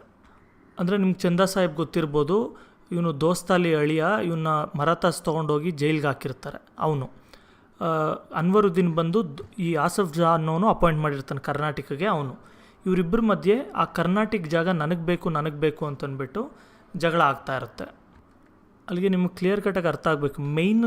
ಮೈನ್ ಆ ರೀಜನ್ ಏನಿದೆ, ಫುಲ್ ಹೈದ್ರಾಬಾದ್ ರೀಜನ್ ಅನ್ನೋ ದೊಡ್ಡ ರೀಜನ್, ಒಂದು ಸ್ಟೇಟ್ ಥರ. ಆ ಸ್ಟೇಟ್ ನನಗೆ ಬೇಕು ಅಂದ್ಬಿಟ್ಟು ಈ ಆಸಫ್ ಜಾ ಮಗ ಮತ್ತು ಆಸಫ್ ಜಾ ಮೊಮ್ಮಗ ಇಬ್ಬರು ಕಿತ್ತಾಡ್ತಾ ಇರ್ತಾರೆ. ಆ ಒಂದು ಹೈದ್ರಾಬಾದ್ ಸ್ಟೇಟಲ್ಲಿ ಒಂದು ಚಿಕ್ಕ ರೀಜನ್ ಏನಿರುತ್ತೆ ಕರ್ನಾಟಕ ಅಂತ, ಆ ಜಾಗ ನನಗೆ ಬೇಕು ಅಂತಂದ್ಬಿಟ್ಟು ದೋಸ್ತಾಲಿ ಅಳಿಯ ಚಂದಾ ಸಾಹೇಬ್ ಮತ್ತು ಈ ಆಸಫ್ ಜಾ ಅಂತ ಏನಿರ್ತಾನೆ ಆ ವ್ಯಕ್ತಿ ಅಪಾಯಿಂಟ್ ಮಾಡಿರೋಂಥ ಅನ್ವರುದ್ದೀನ್, ಇವರಿಬ್ಬರು ಕಿತ್ತಾಡೋಕ್ಕೆ ಸ್ಟಾರ್ಟ್ ಮಾಡ್ತಾರೆ. ಈಗೇನಾಗುತ್ತೆ, ಇದರಲ್ಲಿ ಫಾರಿನ್ ಪವರ್ಸ್ ಇನ್ವಾಲ್ವ್ ಆಗೋಕ್ಕೆ ಸ್ಟಾರ್ಟ್ ಆಗ್ತಾರೆ, ಇಂಗ್ಲೀಷವರು ಮತ್ತು ಫ್ರೆಂಚ್ ಅವರು. ಇಂಗ್ಲೀಷವ್ರು ಏನು ಮಾಡ್ತಾರೆ, ಅವರು ನಾಸಿರ್ ಜಂಗ್ಗೆ ಮತ್ತು ಅನ್ವರುದ್ದೀನ್ಗೆ ಸಪೋರ್ಟ್ ಮಾಡ್ತಾರೆ. ಅಂದರೆ ಈ ಮೈನ್ ರೂಲರ್ ಏನಿದೆ ಆಸಫ್ ಜಾ, ಅವ್ರ ಮಗ ಇರ್ತಾನಲ್ಲ ನಾಸಿರ್ ಜಂಗ್, ಅವ್ನಿಗೆ ಅಲ್ಲಿ ಸಪೋರ್ಟ್ ಮಾಡ್ತಾರೆ. ಮತ್ತು ಆ ಆಸಫ್ ಜಾ ಅನ್ನೋನು ಅಪಾಯಿಂಟ್ ಮಾಡಿರ್ತಾನಲ್ಲ ಒಬ್ಬ ನವಾಬ್ನ ಅನ್ವರುದ್ದೀನ್ ಅಂತ, ಅವನಿಗೆ ಇವರಿಬ್ಬರಿಗೂ ಸಪೋರ್ಟ್ ಮಾಡ್ತಾರೆ. ಫ್ರೆಂಚ್ ಅವ್ರು ಏನು ಮಾಡ್ತಾರೆ, ಈ ಆಸಫ್ ಜಾ ಮೊಮ್ಮಗ ಇರ್ತಾನಲ್ಲ ಮುಜಾಫರ್ ಜಂಗ್, ಅವನು ಮತ್ತು ಇಲ್ಲಿ ಚಂದಾ ಸಾಹಿಬ್ ಏನಿರ್ತಾನೆ ಈ ಮರಾಠಾ ಪ್ರಿಸನಿಂದ ರಿಲೀಸ್ ಆಗಿರ್ತಾನಲ್ಲ ಚಂದಾ ಸಾಹಿಬ್, ಅವನಿಗೆ ಇವರಿಬ್ಬರಿಗೂ ಇವ್ರು ಸಪೋರ್ಟ್ ಮಾಡ್ತಾರೆ. ಇದರಿಂದ 1749 ಏನಾಗುತ್ತೆ, ಈ ಫ್ರೆಂಚ್ ಆರ್ಮಿ ಮತ್ತು ಚಂದಾ ಸಾಹಿಬ್ ಒಂದಷ್ಟು ಆರ್ಮಿ ಇರುತ್ತೆ ಅವನು, ಮತ್ತು ಮುಜಾಫರ್ ಜಂಗ್ ಹತ್ರ ಒಂದಷ್ಟು ಆರ್ಮಿ ಇರುತ್ತೆ ಅವನು, ಇವ್ರು 3 ಜನ ಸೇರಿಬಿಟ್ಟು ಅನ್ವರುದ್ದೀನ್ನ ಸೋಲಿಸ್ಬಿಟ್ಟು ಅವನ್ನ ಒಂದು ಬ್ಯಾಟಲ್ ಆಫ್ ಆಂಬೂರ್ ಅಂತ ನಡೆಯುತ್ತೆ. ಆಂಬೂರ್ ಅನ್ನೋ ಒಂದು ಜಾಗದಲ್ಲಿ ಒಂದು ಯುದ್ಧ ನಡೆಯುತ್ತೆ, ಅಲ್ಲಿ ಸಾಯಿಸ್ಬಿಡ್ತಾರೆ. ಇದರಿಂದ ಏನಾಗುತ್ತೆ, ಚಂದಾ ಸಾಹಿಬ್ ಬಂದು ಕರ್ನಾಟಕಕ್ಕೆ ರೂಲರ್ ಆಗ್ತಾನೆ. ಅಂದರೆ ಈ ಸಬ್ ಡೊಮೈನ್ ಏನಿದೆ ಅಥವಾ ಒಂದು ಸಬ್ ಏರಿಯಾ ಏನಿದೆ, ಚಿಕ್ಕ ಏರಿಯಾ, ಸಾಮಂತರಾಜನ ಏರಿಯಾ, ಅದಕ್ಕೆ ಬಂದು ಚಂದಾ ಸಾಹಿಬ್ ರೂಲರ್ ಆಗ್ತಾನೆ, ಅಲ್ಲಿ ಗೆಲ್ತಾನೆ. ಆಮೇಲೆ ಏನಾಗುತ್ತೆ, ಮೊಹಮ್ಮದ್ ಅಲಿ ಅಂತ ಇರ್ತಾನೆ, ಅನ್ವರುದ್ದೀನ್ನ ಮಗ ಇವನು. ಅವನೇನು ಮಾಡ್ತಾನೆ, ತಿರುಚನಾಪಲ್ಲಿ ಅಂತ ಒಂದು ಜಾಗ ಇರುತ್ತೆ, ಆ ಜಾಗದಲ್ಲಿ ಬಚ್ಚಿಟ್ಕೊಳ್ತಾನೆ ಬ್ರಿಟಿಷ್ ಅವ್ರ ಹೆಲ್ಪ್ ತೊಗೊಂಡು ಅಥವಾ ಇಂಗ್ಲೀಷ್ ಅವ್ರ ಹೆಲ್ಪ್ ತೊಗೊಂಡು. ಹೈದ್ರಾಬಾದಲ್ಲಿ ಏನಾಗುತ್ತೆ, Muzaffar Jang became the Nizam by killing Nasir Jang with the help of French and Chanda Sahib. ಇಲ್ಲಿ ಕೂಡ ಏನಾಗುತ್ತೆ, ಫ್ರೆಂಚ್ ಅವ್ರ ಹೆಲ್ಪ್ ತೊಗೊಂಡು ಮುಜಾಫರ್ ಜಂಗ್ ಏನು ಮಾಡ್ತಾನೆ ಅಂದರೆ ಆಸಫ್ ಜಾ ಮೊಮ್ಮಗ ಏನಿದ್ದಾನೆ ಮುಜಾಫರ್ ಜಂಗ್, ಅವನೇನು ಮಾಡ್ತಾನೆ, ಅಲ್ಲಿ ಹೋಗ್ಬಿಟ್ಟು ನಾಸಿರ್ ಜಂಗ್ನ ಸಾಯಿಸ್ಬಿಟ್ಟು ಅವನು ಆ ಏರಿಯಾನ ನಿಜಾಮ್ ಆಗ್ತಾನೆ, ಒಂದು ಮೇಯ್ನ್ ರೂಲರ್ ಆಗ್ತಾನೆ. ಆದರೆ ಒಂದು ಸ್ವಲ್ಪ ದಿನಗಳೆಲ್ಲ ಏನಾಗುತ್ತೆ, ಇವನು ಕೂಡ ಸತ್ತೋಗ್ತಾನೆ, ಇವನು ಕೂಡ ಯಾರೋ ಸಾಯಿಸಿಬಿಡ್ತಾರೆ ಮುಜಾಫರ್ ಜಂಗ್ನ. ಫ್ರೆಂಚ್ ಏನು ಮಾಡ್ತಾರೆ, ಸಲಾಬತ್ ಜಂಗ್ ಅಂತ ಒಬ್ಬ ಇರ್ತಾನೆ, ಯಾರು ಆಸಫ್ ಜಾ ಅಂತ ಇದ್ದಾನಲ್ಲ ಅವನು ಇನ್ನೊಬ್ಬ ಮಗ, ಅಂದರೆ ಈ ನಾಸಿರ್ ಜಂಗ್ಗೆ ಅಣ್ಣನೋ ತಮ್ಮನೋ ಆಗಬೇಕು, ಅವನು ಸಲಾಬತ್ ಜಂಗ್ ಅಂತ, ಅವನ್ನ ಕರ್ಕೊಂಬಂದು ನಿಜಾಮ್ ಆಫ್ ಹೈದರಾಬಾದ್ ಅಂತ ಮಾಡ್ತಾನೆ. ಈಗ ನಿಮಗೆ ಗೊತ್ತಾಗಿರಬೇಕು ಇವ್ರ ಕಿತ್ತಾಟಗಳಲ್ಲಿ ಯಾವ ರೀತಿ ಬ್ರಿಟಿಷ್ ಅವರು ಬಂದು ಇನ್ಕ್ಲೂಡ್ ಆದರು ಮತ್ತು ಯಾವ ರೀತಿ ಫ್ರೆಂಚ್ ಅವರು ಬಂದು ಇನ್ಕ್ಲೂಡ್ ಆದರು. ನೀವು ಇಲ್ಲೇ ಏನು ಅಬ್ಸರ್ವ್ ಮಾಡ್ಬೋದು ಅಂತ ಹೇಳಿದ್ರೆ, ಇಂಗ್ಲೀಷು ಮತ್ತು ಫ್ರೆಂಚ್ ಅವ್ರ ಇಬ್ಬರು ಗಲಾಟೆಯಲ್ಲಿ ಫ್ರೆಂಚ್ ಅವ್ರ ಕಡೆ ಯಾರ್ಯಾರು ಸಪೋರ್ಟ್ ಮಾಡ್ತಾ ಇರ್ತಾರೆ ಅವರೆಲ್ಲ ಗೆಲ್ತಾರೆ. ಅಂದರೆ ಫ್ರೆಂಚ್ ಕಡೆಯಿಂದ ಹೆಲ್ಪ್ ತೊಗೊಂಡಿದ್ದಂಥ ಚಂದಾ ಸಾಹಿಬ್ ಕರ್ನಾಟಕಲ್ಲಿ, ಈ ಚಂದಾ ಸಾಹಿಬ್ ಕರ್ನಾಟಕಕ್ಕೆ ಒಂದು ನವಾಬ್ ಆಗ್ತಾನೆ, ಮತ್ತು ನಿಜಾಮ್ ಪೋಸ್ಟು ಬಂದು ಈ ಫ್ರೆಂಚ್ ಅವರೇ ಸಪೋರ್ಟ್ ಮಾಡಿದ್ದಂಥ ಸಲಾಬತ್ ಜಂಗ್ ಅನ್ನೋನು ಲಾಸ್ಟಿಗೆ ನಿಜಾಮ್ ಆಗ್ತಾನೆ. ಇಷ್ಟಕ್ಕೆ ಎಲ್ಲ ಮುಗಿಯಲ್ಲ, ಇದು ಫಸ್ಟ್ ಕರ್ನಾಟಿಕ್ ವಾರ್ ಮಾತ್ರ, ಅಂದರೆ ಮೊದಲನೇ ಕರ್ನಾಟಕ ಯುದ್ಧ ಅಂತ. ಇನ್ನೂ 2 ಯುದ್ಧಗಳಿದೆ ಸೇಮ್ ಇದೇ ಹೆಸರಲ್ಲೇ, ನೋಡೋಣ. ನೋಡಿ, ಸೆಕೆಂಡ್ ಕರ್ನಾಟಿಕ್ ವಾರ್ ಅಂತ ಸ್ಟಾರ್ಟ್ ಆಗುತ್ತೆ, ಅದು ಎಂಡಾಗಿ 1 ವರ್ಷಕ್ಕೆ ಮತ್ತೆ ಇದು ಸ್ಟಾರ್ಟ್ ಆಗುತ್ತೆ. 1749 1754ವರೆಗೂ ಹತ್ತತ್ರ 5-6 ವರ್ಷ ಇದು ಜಗಳ ನಡೆಯುತ್ತೆ. ನೋಡಿರಿ, ನಾನು ಮೊದಲೇ ಹೇಳ್ದಿದ್ದಂಗೆ ಲಾಸ್ಟ್ಗೆ ಏನಾಗಿತ್ತು, ಟೋಟಲ್ ಹೈದರಾಬಾದ್ ನಿಜಾಮ್ ಏನಿದ್ದಾನೆ ಅದಕ್ಕೆ ಸಲಾಬತ್ ಜಂಗ್ ನಿಜಾಮ್ ಆಗಿರ್ತಾನೆ, ಮತ್ತು ಚಂದಾ ಸಾಹಿಬ್ ಬಂದು ಆ ಒಂದು ಸಬ್ ಏರಿಯಾ ಏನಿರುತ್ತೆ, ಅಂದರೆ ಚಿಕ್ಕ ಏರಿಯಾ ಏನಿರುತ್ತೆ ಕರ್ನಾಟಕದ್ರೊಳಗೆ, ಅದಕ್ಕೆ ನವಾಬ್ ಆಗಿರ್ತಾನೆ. ಈ ಆಸಫ್ ಜಾ ಮಗ, ಇನ್ನೊಬ್ಬ ಮಗ ಏನಿರ್ತಾನೆ ಸಲಾಬತ್ ಜಂಗ್, ಅವನಿಗೆ ಪ್ರಾಬ್ಲಮ್ ಆಗುತ್ತೆ, ಯಾರಾದರೂ ಅವನ್ನ ಸಾಯಿಸ್ಬಿಡ್ತಾರೆ ಅಂತ. ಅವನ್ನ ಕಾಪಾಡೋಕ್ಕೆ ಅಂತ ಹೇಳ್ಬಿಟ್ಟು ಫ್ರೆಂಚ್ ಅವ್ರು ಏನು ಮಾಡ್ತಾರೆ, ಬುಸ್ಸಿ ಅಂತ ಒಬ್ಬ ಆಫೀಸರ್ ಇರ್ತಾನೆ, ಆಫೀಸರ್ನ ಅಲ್ಲಿ ಹೈದರಾಬಾದಲ್ಲಿ ಇಟ್ಟಿರ್ತಾನೆ, ಅವ್ನಿಗೇನು ಆಗದೆ ಇರೋ ಥರ ನೀನು ನೋಡ್ಕೋ ಅಂತ. ಆಮೇಲೆ ಏನಾಗುತ್ತೆ, ರಾಬರ್ಟ್ ಕ್ಲೈವ್ ಅಂತ ಒಬ್ಬ ವ್ಯಕ್ತಿ ಇರ್ತಾನೆ, ನೀವು ಕೇಳಿರ್ತೀರ ರಾಬರ್ಟ್ ಕ್ಲೈವ್ ಅಂತ. ಈ ವ್ಯಕ್ತಿ ಏನು ಮಾಡ್ತಾನೆ, ಒಂದು ಈಸ್ಟ್ ಇಂಡಿಯಾ ಕಂಪನಿಗೆ ಒಂದು ಆಫೀಸರ್ ಆಗಿರ್ತಾನೆ ಈಸ್ಟ್ ಇಂಡಿಯಾ ಕಂಪನಿಯಲ್ಲಿ, ಅಂದರೆ ಬ್ರಿಟಿಷ್ ಅವ್ರದ್ದು ಏನು ಕಂಪನಿ ಇರುತ್ತೆ ಆ ಕಂಪ್ನಿಯಲ್ಲಿ ಒಂದು ಆಫೀಸರ್. ಇವನು ಆರ್ಕೋಟ್ ಅನ್ನೋ ಒಂದು ಜಾಗನ ಅಟ್ಯಾಕ್ ಮಾಡ್ತಾನೆ. ಇದು ಈ ಕರ್ನಾಟಕ ಅಂತ ಏನು ಹೇಳಿದೆ ನಾನು, ಒಂದು ಚಿಕ್ಕ ಜಾಗ ಇರುತ್ತೆ ಅಂತ, ಆ ಜಾಗಕ್ಕೆ ಕ್ಯಾಪಿಟಲ್ ಸಿಟಿ ಆಗಿರುತ್ತೆ. ಮತ್ತು ಅಟ್ಯಾಕ್ ಮಾಡಿಬಿಟ್ಟು ಚಂದಾ ಸಾಹಿಬ್ನ ಸೋಲಿಸ್ಬಿಡ್ತಾನೆ. ಚಂದಾ ಸಾಹಿಬ್ನ ಜೈಲಿಗೆ ಹಾಕ್ಬಿಟ್ಟು ಆಮೇಲೆ ಯುದ್ಧದಲ್ಲಿ ಮತ್ತೆ ಅವನು ಸತ್ತೋಗ್ಬಿಡ್ತಾನೆ. ಚಂದಾ ಸಾಹಿಬ್ ಜಾಗಕ್ಕೆ ಇಂಗ್ಲೀಷ್ ಅವ್ರು ಏನು ಮಾಡ್ತಾರೆ, ಮೊಹಮ್ಮದ್ ಅಲಿನ ತರ್ತಾರೆ. ಈ ಮೊಹಮ್ಮದ್ ಅಲಿ ಅಂದರೆ ಯಾರು, ಈ ಅನ್ವರುದ್ದೀನ್ ಏನು ಸತ್ತೋಗಿದ್ದ ಅಂತ ನಾನು ಹೇಳಿದೆ ಮೇಲೆ, ಅನ್ವರುದ್ದೀನ್ನ ಮಗ. ಅಂದರೆ ಈ ಆಸಫ್ ಜಾ ಅನ್ನೋಂಥ ನಿಜಾಮ್ ಮೇಯ್ನ್ ಏನಿರ್ತಾನೆ, ಅವನು ಅನ್ವರುದ್ದೀನ್ನ ಒಂದು ಜಾಗದಲ್ಲಿ ನವಾಬ್ ಮಾಡಿರ್ತಾನೆ. ಅನ್ವರುದ್ದೀನ್ ಸತ್ತೋದ್ಮೇಲೆ ಮೊಹಮ್ಮದ್ ಅಲಿ ಇರಬೇಕು ಅಂದ್ಬಿಟ್ಟು ಈ ಇಂಗ್ಲೀಷ್ ಅವರು ಡಿಸೈಡ್ ಮಾಡ್ತಾರೆ. The second Carnatic war ended with the treaty of Pondicherry. ಈ ಸೆಕೆಂಡ್ ಯುದ್ಧ ಏನಾಗುತ್ತೆ, ಪಾಂಡಿಚೇರಿ ಅನ್ನೋ ಜಾಗದಲ್ಲಿ ಒಂದು ಟ್ರೀಟಿ ಮಾಡ್ಕೊತಾರೆ, ಒಪ್ಪಂದ ಮಾಡಿಕೊಂಡು ಯುದ್ಧ ನಿಲ್ಲಿಸ್ತಾರೆ. ಇದ್ರ ಪ್ರಕಾರ ಏನು ಮಾಡೋದು, ಫ್ರೆಂಚ್ ಅವರು ಡ್ಯೂಪ್ಲೆಕ್ಸ್ನ ವಾಪಸ್ ಕರೆಸ್ಕೊಳ್ತಾರೆ, ಅಂದರೆ ನೀನು ಫ್ರಾನ್ಸ್ಗೆ ವಾಪಸ್ ಬಂದುಬಿಡು ಹಾಗೆ ಹೀಗೆ ಅಂತ ಹೇಳ್ತಾರೆ. ಮತ್ತು ಈ ಸೆಕೆಂಡ್ ಯುದ್ಧದಿಂದ ಏನಾಯಿತು, ಇಂಗ್ಲೀಷ್ ಅವ್ರಿಗೂ ಕೂಡ ಸೋಲ್ತಾ ಇದ್ದಿದ್ದಂಥ ಇಂಗ್ಲೀಷ್ ಅವ್ರಿಗೂ ಕೂಡ ಒಂದು ಸ್ವಲ್ಪ ಒಂದು ಗ್ರೌಂಡ್ ಸಿಕ್ತು ಅವ್ರಿಗೆ ನಿಂತ್ಕೊಳ್ಳೋಕ್ಕೆ. ಮತ್ತು ಇದರಿಂದ ಫ್ರೆಂಚ್ಗೆ ತುಂಬ ಪೊಲಿಟಿಕಲ್ ಸೆಟ್ ಬ್ಯಾಕ್ ಆಗುತ್ತೆ, ಅಂದರೆ ತುಂಬ ಗೆದ್ದಿದ್ದೆಲ್ಲ ವಾಪಸ್ ಕೊಡೋ ರೇಂಜ್ಗೆ ಆಗೋಗುತ್ತೆ. ಡ್ಯೂಪ್ಲೆಕ್ಸ್ ಕೂಡ ವಾಪಸ್ ಹೋಗ್ಬಿಡ್ತಾನೆ. ಮತ್ತು ಈ ವಾರ್ ಇಲ್ಲಿಗೆ ನಿಂತ್ಕೊಳ್ಳಲ್ಲ, ಇದು 2ನೇ ಯುದ್ಧ ಆದಮೇಲೆ ಮತ್ತು ಥರ್ಡ್ ಕರ್ನಾಟಿಕ್ ವಾರ್ ಅಂತ ಒಂದು ಸ್ಟಾರ್ಟ್ ಆಗುತ್ತೆ. ಕಾಮ್ಟೆ ಡಿ ಲ್ಯಾಲಿ ಅಂತ ಒಬ್ಬ ವ್ಯಕ್ತಿ ಇರ್ತಾನೆ, ಫ್ರಾನ್ಸ್ ಇವನೇನು ಮಾಡ್ತಾನೆ, ವಾಂಡಿವಾಶ್ ಅನ್ನೋ ಒಂದು ಜಾಗನ ಬಿಸೀಜ್ ಮಾಡೋಕ್ಕೆ ನೋಡ್ತಾನೆ 1760. ಬಿಸೀಜ್ ಅಂತ ಹೇಳಿದ್ರೆ ಸುತ್ತುವರಿಯೋದು, ಅಂದರೆ ಒಂದು ಕೋಟೆ ಇರುತ್ತೆ ಒಂದು ಕಡೆ, ಅದ್ರ ಸುತ್ತೂ ಅಥವಾ ಕೋಟೆ ಅಥವಾ ಊರು ಏನಾದರೂ ಇರುತ್ತೆ, ಅದ್ರ ಸುತ್ತೂ ಇವರು ಯಾರು ಎಲ್ಲೂ ತಪ್ಪಿಸ್ಕೊಂಡು ಹೋಗದೇ ಇರೋ ಥರ ಸರ್ಕಲ್ ಥರ ಕವರ್ ಆಗೋಗೋದು. ಈ ಥರ ಮಾಡಬೇಕು ಅಂದ್ಬಿಟ್ಟು ಟ್ರೈ ಮಾಡ್ತಾನೆ. ಈ ಯುದ್ಧದಲ್ಲಿ ಏನಾಗುತ್ತೆ, ಇಲ್ಲಿ ಒಂದು ಚಿಕ್ಕ ಬ್ಯಾಟಲ್ ನಡೆಯುತ್ತೆ. ಇದರಲ್ಲಿ ಸರ್ ಐರ್ ಕೂಟ್ ಅಂತ ಹೇಳ್ಬಿಟ್ಟು, ಐರ್ ಕೂಟ್ ಅಂತ ಹೇಳಿದ್ರೆ ಇವರು ಒಬ್ಬ ಇಂಗ್ಲೀಷ್ ಆರ್ಮಿ ಒಂದು ಆಫೀಸರ್, ಇಂಗ್ಲೀಷ್ ಆರ್ಮಿ ಆಫೀಸರ್. ಅವ್ರು ಏನು ಮಾಡ್ತಾರೆ, ಫ್ರೆಂಚ್ ಅವ್ರನ್ನ ಸೋಲಿಸ್ಬಿಟ್ಟು ಈ ಬುಸ್ಸಿ ಅಂತ ವ್ಯಕ್ತಿ ಏನಿರ್ತಾನೆ, ಬುಸ್ಸಿ ಅಂತ ಹೇಳಿದ್ರೆ ಒಬ್ಬ ಆಫೀಸರ್ನ ಅಪಾಯಿಂಟ್ ಮಾಡಿರ್ತಾರೆ ಅಂತ ಹೇಳಿದ್ನಲ್ಲ ನಾನು, ಅವ್ನ ಸೆಕ್ಯೂರಿಟಿಗೋಸ್ಕರ ಅಂತ, ಆ ವ್ಯಕ್ತಿ ಬುಸ್ಸಿ. ಆ ಬುಸ್ಸಿನ ಕೂಡ ಇವರು ಅರೆಸ್ಟ್ ಮಾಡ್ತಾರೆ. ಲ್ಯಾಲಿ ಏನು ಮಾಡ್ತಾನೆ, ಅಲ್ಲಿಂದ ಎಸ್ಕೇಪ್ ಆಗಿಬಿಟ್ಟು ಪಾಂಡಿಚೇರಿಯಲ್ಲಿ ಹೋಗಿ ಬಚ್ಚಿಟ್ಕೊಳ್ತಾನೆ. ಫೈನಲಿ ಏನಾಗುತ್ತೆ, ಸರ್ ಐರ್ ಕೂಟ್ ಅವರು ಪಾಂಡಿಚೇರಿನ ಕೂಡ ಅಟ್ಯಾಕ್ ಮಾಡಿಬಿಟ್ಟು ಆಮೇಲೆ ಲ್ಯಾಲಿ ಏನೂ ಮಾಡೋಕ್ಕಾಗಲ್ಲ, ಸರೆಂಡರ್ ಆಗ್ತಾರೆ. ಅನ್ಕಂಡೀಷ್ನಲಿ ಸರೆಂಡರ್ ಅಂತ ಹೇಳಿದ್ರೆ ಅವರು ಯಾವುದೇ ರೀತಿ ಕಂಡೀಷನ್ಸ್ ಆಗೋಗಿಲ್ಲ, ನಾನು ಸರೆಂಡರ್ ಆಗ್ತೀನಿ, ನೀನು ನನಗೆ ಈ ಥರ ಒಂದು ಹೆಲ್ಪ್ ಮಾಡಬೇಕು, ಆ ರೀತಿ ಏನೂ ಕೇಳೋಗಿಲ್ಲ, ಜಸ್ಟ್ ಸರೆಂಡರ್ ಆಗಿಬಿಡ್ತಾರೆ. ಇದು ನಡೆಯೋದು 1761ನಲ್ಲಿ. ನೋಡಿ, ಈ ಫಸ್ಟ್ ಕರ್ನಾಟಿಕ್ ವಾರಲ್ಲಿ ಫ್ರಾನ್ಸ್ ಅವರೇ ತುಂಬ ಅಪ್ಪರ್ ಹ್ಯಾಂಡ್ ಆಗಿದ್ದರೂ ಕೂಡ ಸೆಕೆಂಡ್ ಕರ್ನಾಟಿಕ್ ವಾರು ಮತ್ತು ಥರ್ಡ್ ಕರ್ನಾಟಿಕ್ ವಾರ್ ಅಷ್ಟರಲ್ಲಿ ಬಂದು ಫ್ರಾನ್ಸ್ ಅವ್ರಿಗೆ ಏನು ಪವರ್ ಇಲ್ಲದೆ ಇರೋ ಥರ ಆಗೋಯ್ತು, ತುಂಬ ಪ್ರಾಬ್ಲಮ್ ಆಗೋಗುತ್ತೆ. ಇಲ್ಲಿ ಇವ್ರ ಜಾಗ ಏನೇನಿತ್ತು, ಬೇಸಸ್ ಏನಿತ್ತು ಅದೆಲ್ಲ ಕೂಡ ಕಳ್ಕೊಂಬಿಡ್ತಾರೆ. ಇದಾದರೂ ಕೂಡ ಟ್ರೀಟಿ ಆಫ್ ಪ್ಯಾರಿಸ್ ಅಂತ ಒಂದು ಆಗುತ್ತೆ 1763ಯಲ್ಲಿ. ಅದ್ರ ಪ್ರಕಾರ ಫ್ರಾನ್ಸ್ಗೆ ಪಾಂಡಿಚೇರಿ ಜಾಗನ ಇಂಗ್ಲೀಷ್ ಅವರು ವಾಪಸ್ ಕೊಡ್ತಾರೆ ಒಪ್ಪಂದದ ಪ್ರಕಾರ. ಈ ಡೆವಲಪ್ಮೆಂಟ್ಸಲ್ಲಿ ಫ್ರೆಂಚ್ ಅವ್ರು ಏನಾಯಿತು, ಇಂಡಿಯಾದಲ್ಲಿ ಅವರು ತುಂಬ ಪವರ್ಫುಲ್ ಆಗಿರೋಕ್ಕೆ ಸಾಧ್ಯನೇ ಆಗಲಿಲ್ಲ, ಆ ರೀತಿ ಆಗೋಯಿತು. ಕೊನೆಗೆ ಇಂಗ್ಲೀಷ್ ಅವ್ರು ಮಾತ್ರ ಉಳ್ಕೊಂಡ್ರು. ಇವ್ರಿಗೆ ಅಪೋನೆಂಟ್ಸ್ ಆಗಿದ್ದಂಥ ಡಚ್ ಅವರು ಇರಲಿಲ್ಲ, ಮೊದಲೇ ಖಾಲಿ ಮಾಡಿದ್ರು ಜಾಗ, ಮತ್ತು ಪೋರ್ಚುಗೀಸ್ ಇರಲಿಲ್ಲ. ಪೋರ್ಚುಗೀಸ್ ಬರೀ ಗೋವಾದಲ್ಲಿ ಮಾತ್ರ ಇದ್ದರು, ಬೇರೆ ಎಲ್ಲೂ ಇರಲಿಲ್ಲ, ಅವರು ಕೂಡ ಜಾಗ ಖಾಲಿ ಮಾಡಿದ್ರು. ಅವರಿಬ್ಬರು ಏನು ಇವ್ರಿಗೆ ಒಂದು ಲೆಕ್ಕಕ್ಕಿರಲಿಲ್ಲ, ತುಂಬ ಚಿಕ್ಕ ಮೈನರ್ ಪ್ಲೇಯರ್ಸ್ ಅಂತಾರಲ್ಲ ಆ ರೀತಿ. ಈಗ ಇದ್ದಿದ್ದಂಥ ಒಂದೇ ಕಾಂಪಿಟೇಷನ್ ಇವ್ರಿಗೆ ಫ್ರಾನ್ಸ್ ಅಂದರೆ ಫ್ರೆಂಚ್ ಅವರು. ಇವ್ರನ್ನ ಕೂಡ ಈ ಕರ್ನಾಟಿಕ್ ವಾರ್ಸಿಂದ ಇವರು ಸೋಲಿಸ್ಬಿಡ್ತಾರೆ. ಸೋಲಿಸಿದ ತಕ್ಷಣ ಇವ್ರನ್ನ ಇಂಡಿಯಾ ಫುಲ್ಲು ಬೇರೆ ಯಾವ ಕಂಪ್ನಿನೂ ಅಥವಾ ಬೇರೆ ಯಾವ ಕೊಲೋನಿಯಲ್ ಪವರ್ಸ್ ಯಾವ ದೇಶಗಳು ಕೂಡ ಈ ಕಡೆ ತಲೆ ಹಾಕಲ್ಲ, ಇವರೇ ಮೇಯ್ನ್ ಆಗ್ತಾರೆ. ಇದರಿಂದ ಬರ್ತಾ ಬರ್ತಾ ಒಂದೊಂದೇ ಜಾಗನ ಅವರು ಆಕ್ಯುಪೈ ಮಾಡ್ಕೊಂಡು ಹೋಗ್ತಾಕ್ಕೆ ಸ್ಟಾರ್ಟ್ ಮಾಡ್ತಾರೆ. ಇದಿಷ್ಟು ಕೂಡ ಸೌತ್ ಇಂಡಿಯಾದಲ್ಲಿ ಏನೇನು ಡೆವಲಪ್ಮೆಂಟ್ಸ್ ನಡೀತು ಅನ್ನೋದ್ರ ಬಗ್ಗೆ. ಅಂದರೆ ಸೌತ್ ಇಂಡಿಯಾದಲ್ಲಿ ಮಾತ್ರ ನಡೆಯುತ್ತೆ ಇದು, ಹೈದರಾಬಾದ್ ರೀಜನ್, ತಮಿಳ್ನಾಡು ಈ ಜಾಗದಲ್ಲೇ ಮಾತ್ರ ತುಂಬ ಗಲಾಟೆಗಳಾಗಿ ಫ್ರೆಂಚು ಮತ್ತು ಇಂಗ್ಲೀಷ್ ಅವ್ರದ್ದು ಹಾಗೆ ಹೀಗೆ ಅಂತ ಪ್ರಾಬ್ಲಮ್ ಆಗಿ ಲಾಸ್ಟಿಗೆ ಬ್ರಿಟಿಷ್ ಅವ್ರದ್ದು ಅಪ್ಪರ್ ಹ್ಯಾಂಡ್ ಆಗಿ ಇದೆಲ್ಲ ಪ್ರಾಬ್ಲಮ್ ಆಗಿದ್ದು.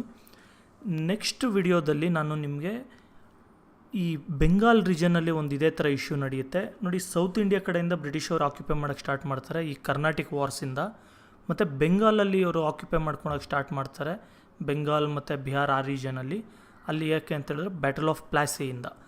ಈ ನೆಕ್ಸ್ಟ್ ವಿಡಿಯೋಲಿ ನಾನು ನಿಮಗೆ ಬ್ಯಾಟಲ್ ಆಫ್ ಪ್ಲಾಸಿ, ಬಕ್ಸಾರ್ ಅದ್ರ ಬಗ್ಗೆ ಎಲ್ಲ ಕೂಡ ಹೇಳ್ತೀನಿ.